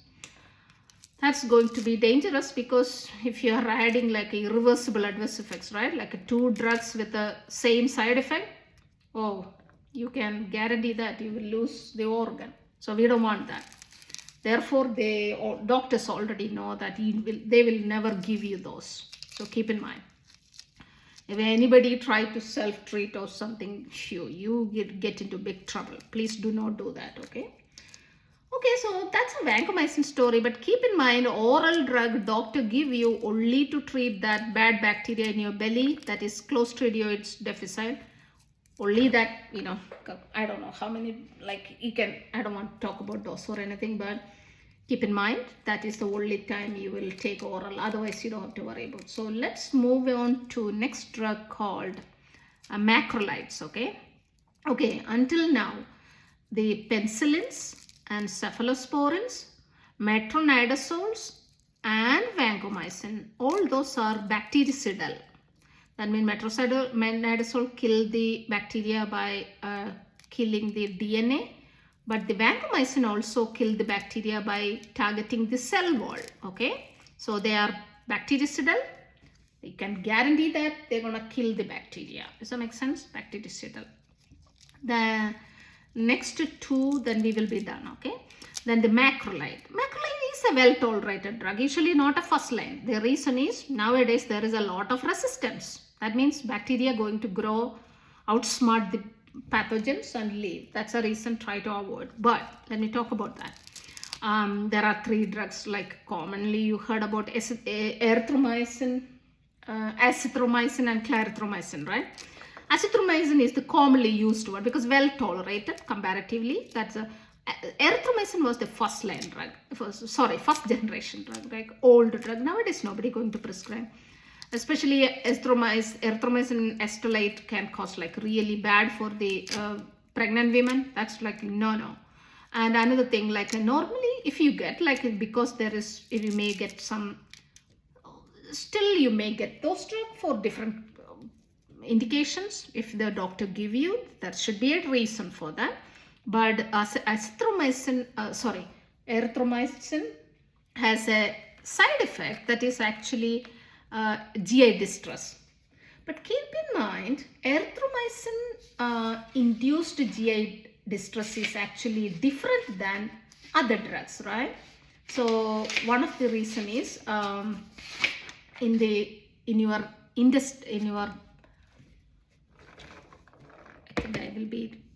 I don't want to cut the next one because it is a lot. I already got a lot, so I have to keep it. I heard that you can cover pomegranate in a Ziploc bag and save it in the refrigerator in the vegetable compartment, so you can save it for a longer time. So that's what I'm going to do. I have a couple more on the list. Okay. Okay, let's talk about this azithromycin. So erythromycin and all this. Erythromycin specifically can cause GI distress. That is an entirely different reason. Okay, the reason is because it can affect the smooth muscle contraction. That is the reason, especially in elderly patients and some patients, it can be very GI distress is common. Otherwise, it's a well-tolerated drug, azithromycin also. But if a patient takes clarithromycin, there's a lot of drug interactions. You know, if you're already taking a lot of drugs for, I don't know, like a lot of other conditions, body health conditions, sometimes doctor don't mix with a clarithromycin. Then you have to be very careful, you know, because CYP interaction, drug interaction is there. But azithromycin can cause QT prolongation. I don't want to explain that now because I'm going to explain that in the Levofloxacin, Fluoroquinolone, that section. But azithromycin is well tolerated drug because it is a longer half-life. You can just take once a day drug, and you know you may get it for some conditions, especially atypical coverage is really good, but not a first line for most of the conditions because it can cause resistance. Okay. But keep in mind, CPAC or azithromycin has adverse effect, that is GI distress is the common one. Okay. Then let's finish that with a Rifampin. Like that is a tuberculosis drug, right? I don't know whether you wanted to know that, but I will like to mention that because before that, let's talk about fluoroquinolone. Okay, let me wash my hands, please.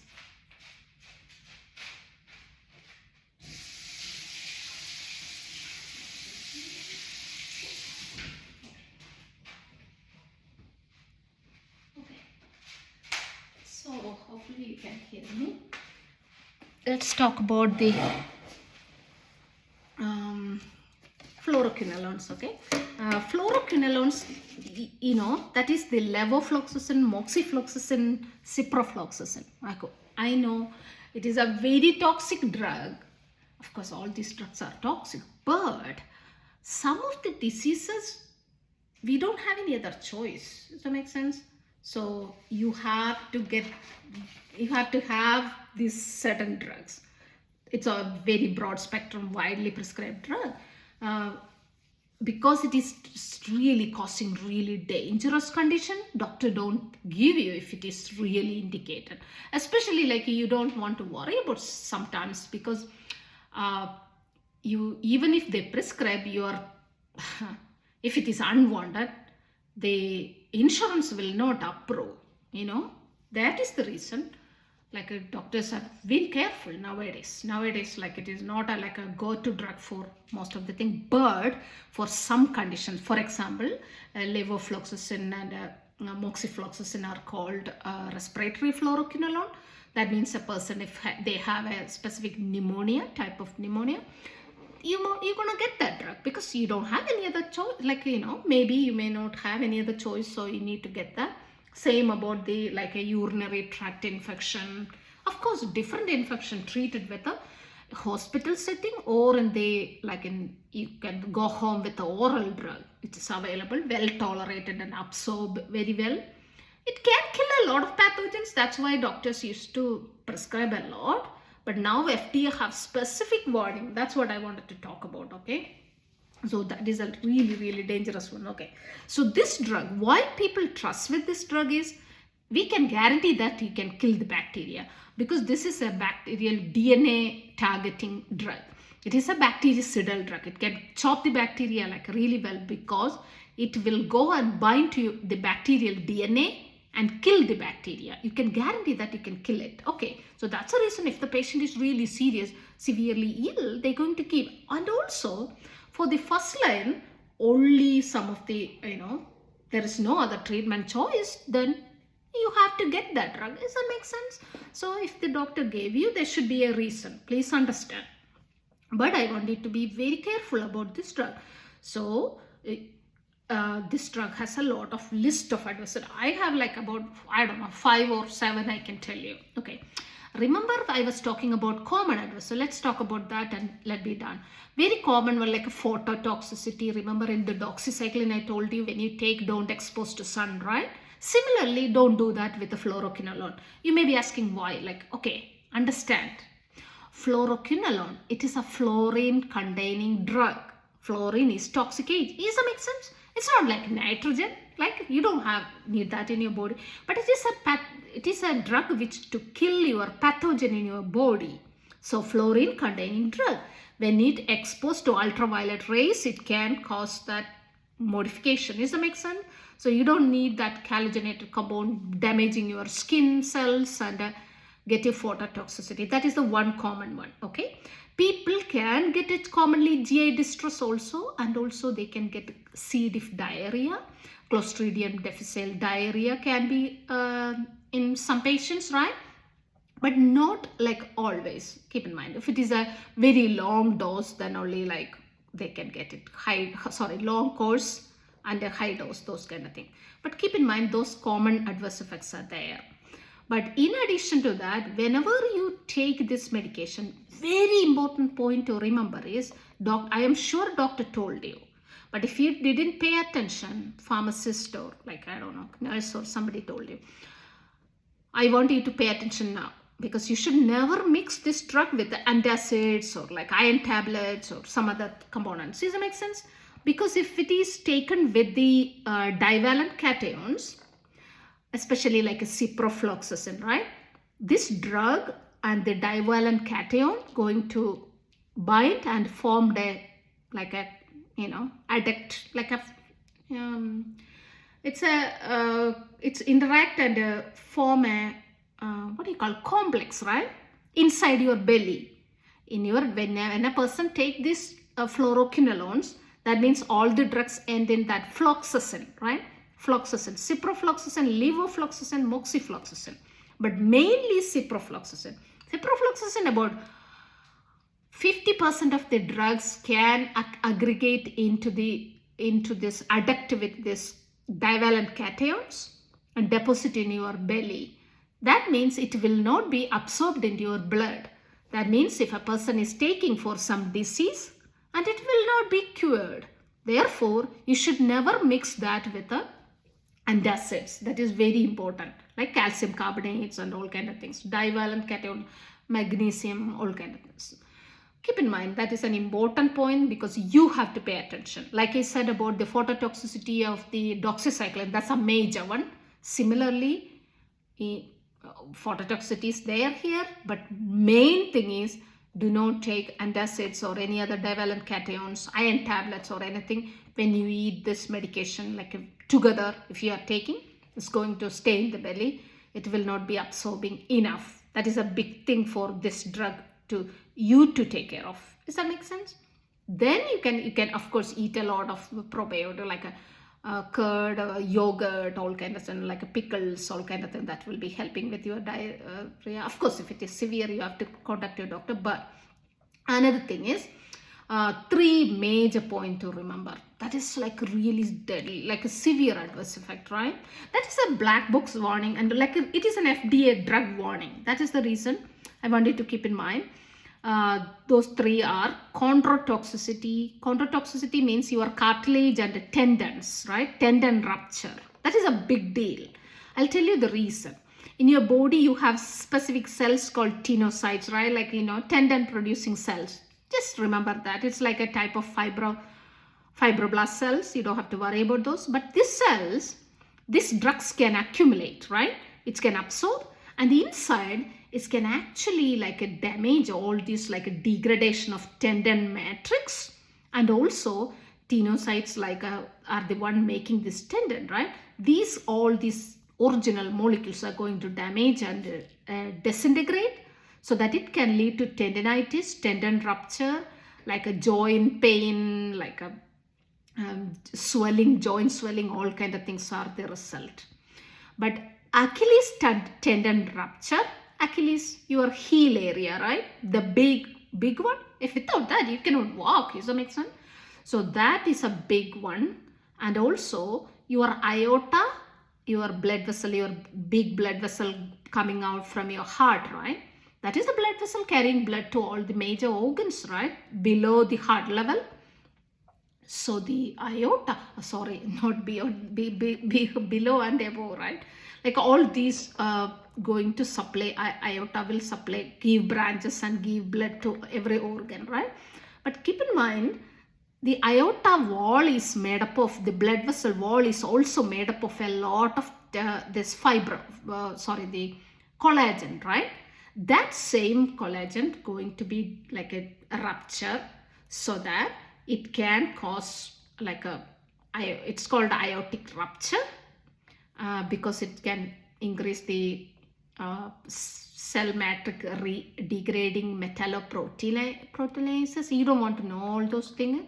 So those enzymes are activating. So that's therefore people can damage. That means you're supposed to have a thick aortic wall, but that will become very soft, and it's going to, people can rupture aorta. That's bad. People can die. Does that make sense? It's a very, very serious adverse effect. That's bad. Contratoxicity is the major reason. Like all these like a cartilage producing and a tendon producing cells are damaged by all these fluoroquinolones, this fluorine containing drug called Levofloxacin, moxifloxacin, ciprofloxacin. That is like a different drugs there, but don't worry about it. But just keep in mind, that's a major adverse effect. That's why doctors will be very careful when they give you this drug. Not for long term, high dose, no. It's like it can cause really severe adverse effect. But if you are taking for long term, it may be very low dose. Does that make sense? Okay. Keep in mind, that's a big thing. And a reason for aortic rupture and a tendon rupture is similar, same reason. And next one is about heart and neurons. Those are all those two of them, right? These drugs, let's talk about heart. This all related to that one adverse effect. So one function or the mechanism of action, right? This drug, I told you, this drug killed the bacteria by targeting its DNA, right? Okay, very good. This can go and get into the bacterial body and chop all the DNA and kill the bacteria. Very good. The problem is in our neurons, some of the, especially in the nerve and the axonites, these drugs can, wherever in our body we have some of the some cells, this can penetrate and damaging our DNA also. That is the one DNA, like actually enzyme, but don't worry about this, right? Topoisomerase and all. But keep in mind, this can affect our neurons, especially on the peripheral neurons or axon terminals. This is the reason people can get peripheral neuropathy. That means pins and needles sensation, tingling sensation, and does that make sense related to that? And also neuromuscular blocking, because axonite area, that whichever protein is supposed to be synthesized into the axonite may be not working. Those reasons, these are the reasons, like if a person already have myasthenia gravis or something, you don't get this drug.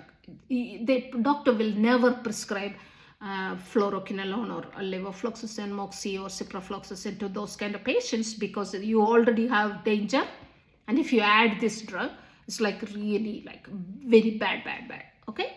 So the next one, I think this is also the reason. One associated with your cardiac function. One example is like it can cause QT prolongation. You heard about that term. Nothing to worry about. What it meant is it takes longer than normal to electrically recharge your cardiac muscle. Therefore, your Q and like the ECG, does that make sense? PQRST wave there, right? You've seen that electrocardiogram, like when you go to the hospital, they give you a printout with all these graph, right?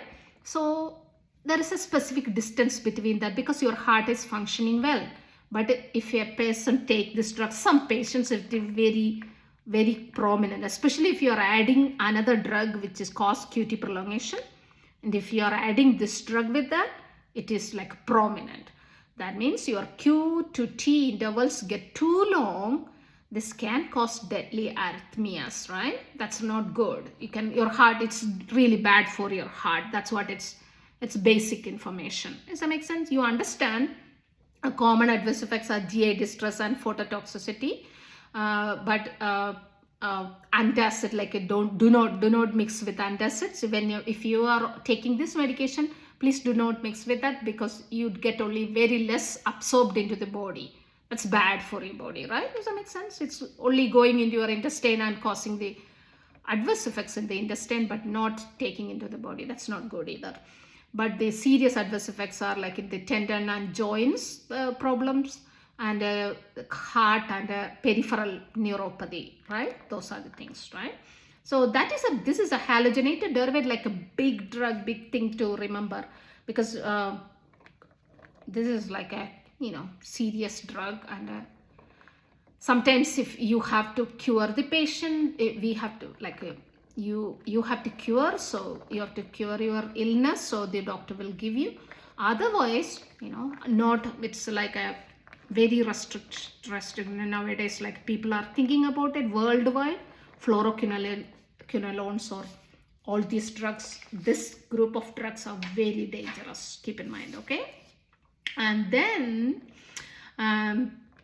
you should just avoid food, juice, iron supplement, antacid, all this with that.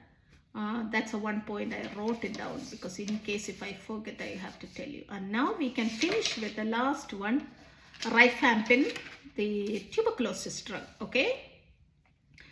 I think we covered all those. Let's look at it. I don't want to talk about aminoglycosides. Those are very toxic agents. Of course, you will get it if there is not first line. Other choices are there.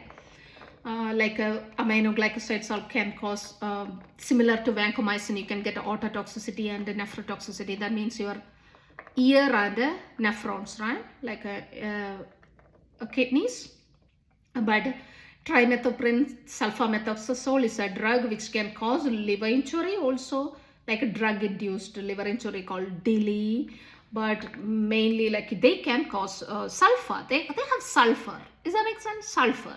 Like a fluoroquinolone has fluorine in it. Similarly, sulfamethoxazole has sulfur. So if you expose to sunlight in presence of UV light, it's going to be causing a problem. So that's why you get like a skin problem. Does that make sense? So those are toxic agents, but of course, like a urinary tract infection, doctors prescribe short term, you're supposed to take it to kill the pathogens. That is very significant, but this can cause like a lot of adverse effects and all, right? And next, last one, Rifampin, and then I will be done. Rifampin is a Rifamycin drug. Actually, it's a well tolerated drug, but it can cause a very serious hepatotoxicity and all. Let's talk about that. Okay, let's talk about, because it is a red drug, that's what I'm going to stop, because I like the red. Ruby. So our pomegranate ruby color. Similarly, Rifampin is a drug, it's an antibiotic, antibacterial drug. It can also kill mycobacteria, right? So the tuberculosis, like a mycobacterium, avium complex, all these lung disease, that is the one. And even the what is it called? The Hansen's disease, or the dapsone is given to that patient's called, what is that disease called? The leprosy. All those causing bacteria can be killed by Rifampin, that drug. But we have options like new drugs called rifabutin, rifapentin. All those are longer half-life and well tolerated, less drug interaction. Those are the reasons, like especially HIV patients get in, and different reasons. But rifabutin can be like a better to kill Mycobacterium Mycobacterium avium complex than rifampin. That's why patients get that, but don't worry about it. Generally, I'm going to talk about rifampin's adverse effects, okay? So one thing to remember, these are like a red colored drugs because it's chemical structure. It's like in the cancer drugs are red devils. It's called, one of the drugs called robicins, right? Or doxorubicin. Similarly, related drug. Therefore, if a patient takes this rifampin, their urine and body fluids will be reddish in tint. What you have to remember is, when you go to the restroom, your urine will be reddish color, and your like a saliva, like a tears, like a body fluid will be reddish in tint. Reason, that drug is actually reddish in color. Remember metronidazole I was talking about? That is like very less, like only in urine. But rifampin, all your body, especially your skin can color change color, like your eye white of the eye, like that is like conjunctiva area. But what one thing to remember is, if you are using contact lenses, your contact lenses can stain into reddish tint. You cannot take it off, like you cannot get that color back. So you have to be very careful to use the real normal glasses. Don't wear contact lenses when you are taking rifampin. That's a big thing to remember. And the second big thing to remember, because out of all the antibiotics, one drug is proven to have drug interaction with the oral contraceptives with the estrogen.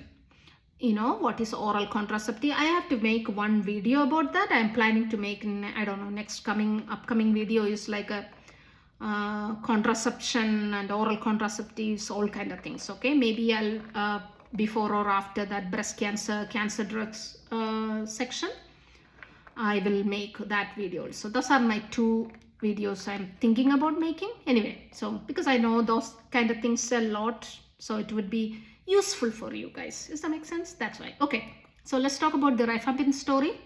Rifampin, let's talk about that. So if a person take oral contraceptive, this is called combined oral contraceptive pills. Of course, there are different pills, but just I'm going to talk about only that one, right? So combined oral contraceptive pill means it has estrogen. There are two hormones, right? Similarly, like synthetic hormones are there. So this hormone is given as a pill so that in your body it work like a hormone.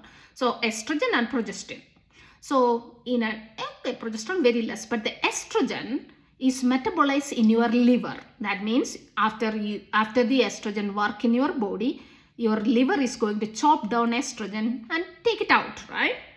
That is by a specific enzyme called CYP3A4. You don't have to worry about that, all those details. But keep in mind, cytochrome P450 system in the liver going to chop down the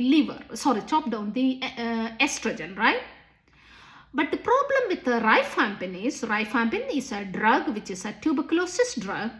That drug can induce or activate the CYP3A4 enzyme. Okay, there are a lot of list of CYP enzyme can activate it.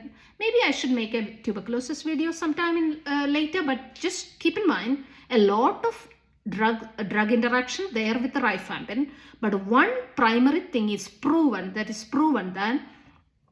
estrogen containing drugs, if a patient, oral contraceptive, if a patient is taking, and if you are taking rifampin also, if you are mixing with that, this rifampin will activate your CYP3A4 enzyme so that because instead of like maybe 10 molecule of CYP3A4 at that moment, like hundreds of CYP molecules are going to be active. Does that make sense? That's a simplest explanation. So CYP going to chop all your estrogen. Therefore, the oral contraceptive's efficacy will be gone. That means if a person has to be is taking that as a contraceptive to prevent pregnancy, you cannot prevent pregnancy. The reason is the rifampin induce the activity of the liver enzymes so that your estrogen in the oral contraceptive is gone. If the estrogen is gone, the patient can become pregnant. Does that make sense? The problem is, big thing is about, especially if the healthy ovum is not there, people can get ectopic pregnancy, all kind of complication, right? Especially if a person has really sick and if there is some diseases, we don't want the pregnancy in that time. Does that make sense? Those are the reasons. Remember, if a person is taking oral contraceptive, do not mix with the rifampin, right? That time, the best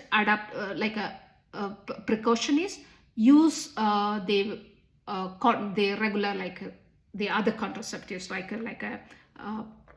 the condoms or anything, something to prevent. Like barrier contraception is better.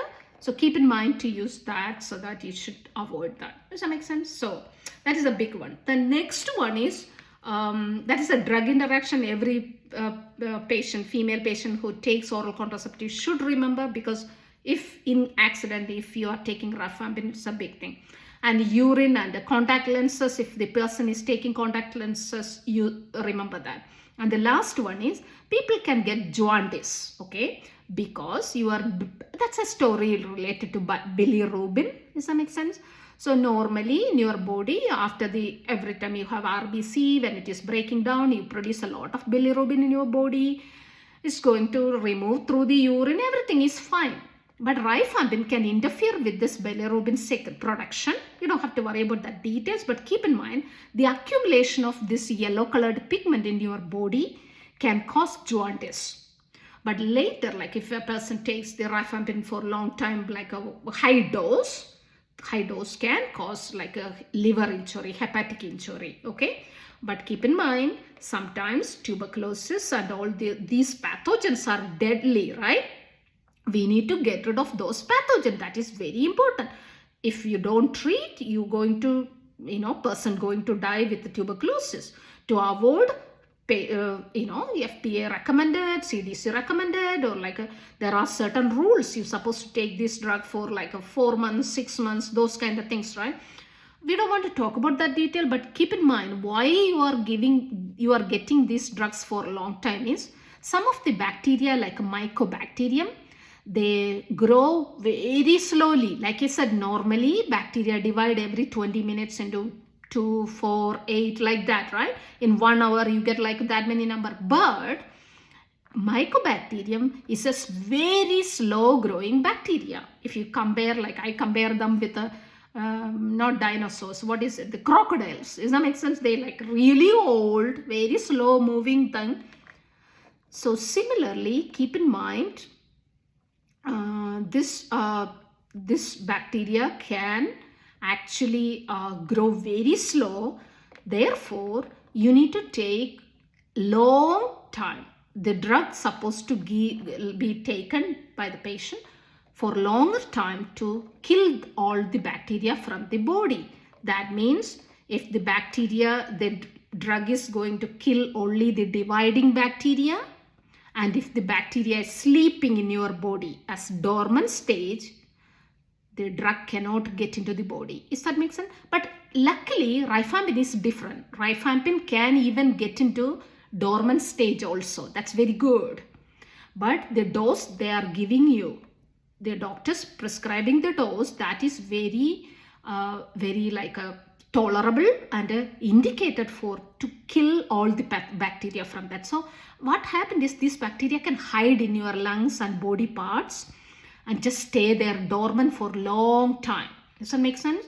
So if you are taking for that much course of time, like a first 2 months and then next 4 months, about 6 months or 9 months, if the patient is given, if the physician is giving that drug, you please take that drug, because it is very important to remove the pathogen from your body. Does that make sense? Hope this is very making sense to you. And another point, if you are really, really worried, oh my God, these drugs have a lot of adverse side effect, I want you to, especially rifampin, right?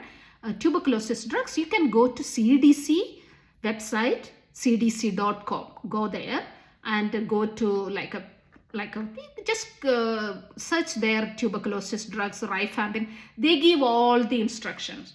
Doctor is not going to prescribe like independently, like thinking like, oh, okay, maybe this will treat this patient. No, they, especially these kind of serious illness, they always stick with the recommended instructions.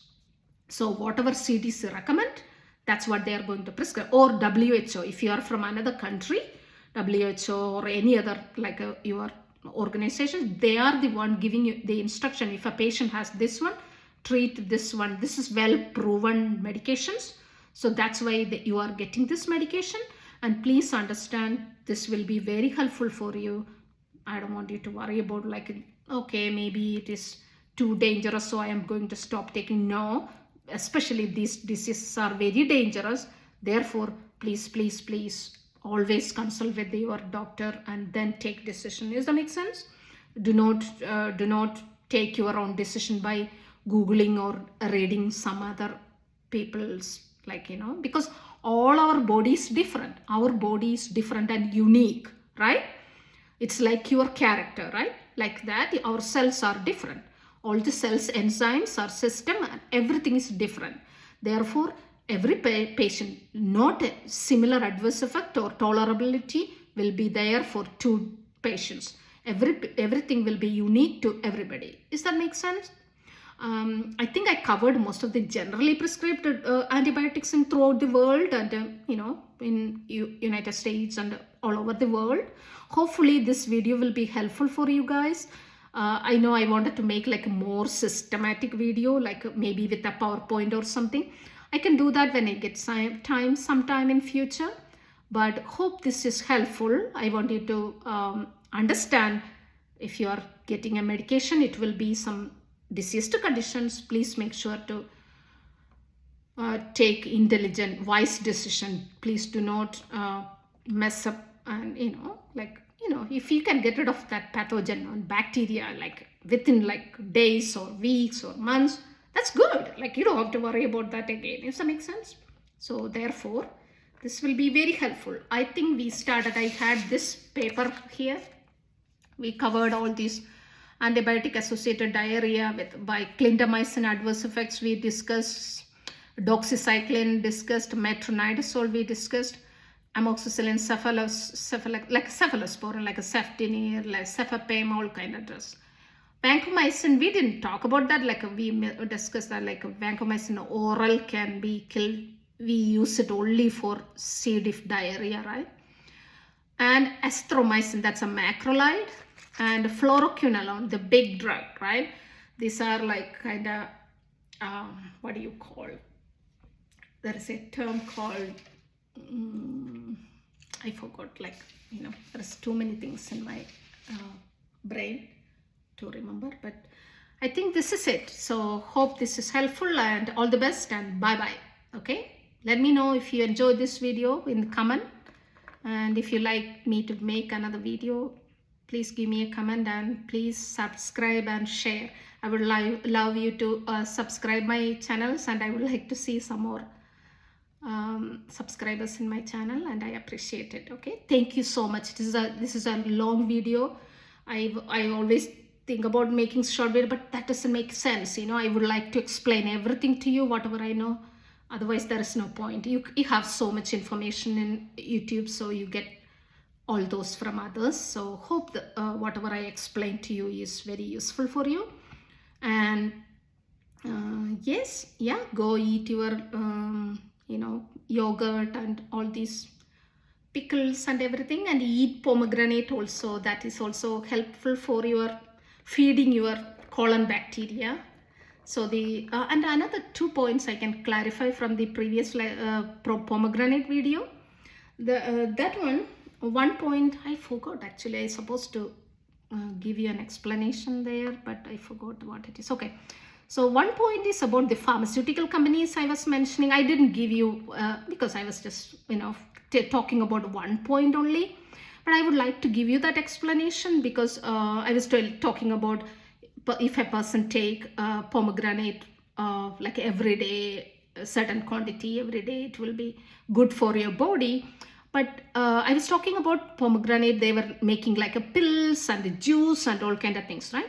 One difference between the natural fruit and the pills, I didn't mention that last time. I apologize for that. You have to understand that, like why that is like always. Sometimes CDC recommends certain drugs, right? Plant products, right? Based products. What is the difference between eating natural fruit and the drug is difference is natural fruit, you don't know how much it has. You cannot measure, right? Even if you measure like this much of these seeds you are eating, you cannot guarantee that when I cut the next pomegranate, you have the same concentration of components there. Does that make sense? So last time I was talking about only about you don't want to lose the natural benefit from there, that point. But of course, the one which can preserve, that is measurable. That's the role of these pharmaceutical companies.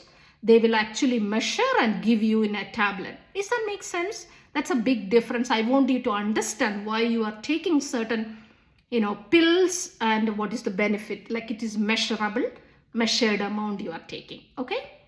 Hope that is understandable. And the second point, I actually forgot what I supposed to explain. So if I remember, I don't know, maybe in future video I can mention, but I don't remember what it was a long video, so I only listened one time, and I thought that I wanted to give you an explanation for that. Sometimes, when you talk so many points, sometimes I mess up things. So I think this time I try to avoid anything like, not too complicated, not much stories, only straightforward stuff to understand. I think every human should know all these things, because in school days and college days, this is very significant. But hopefully someday they will incorporate all this basic information into school curriculum, because these are antibiotics. Everybody need this. Does that make sense? So I think hopefully someday everybody can use this information. So that's why I thought it is important for me to explain this to you. So second point, I was trying to capture that, but I cannot remember. I will give you that in another video in the next time. Okay, surely. Okay, hope this is recorded, and I hope it is clear without any distraction. And I really appreciate for your subscription and likes and all kind of things. Okay, thank you, and I love you all. Bye.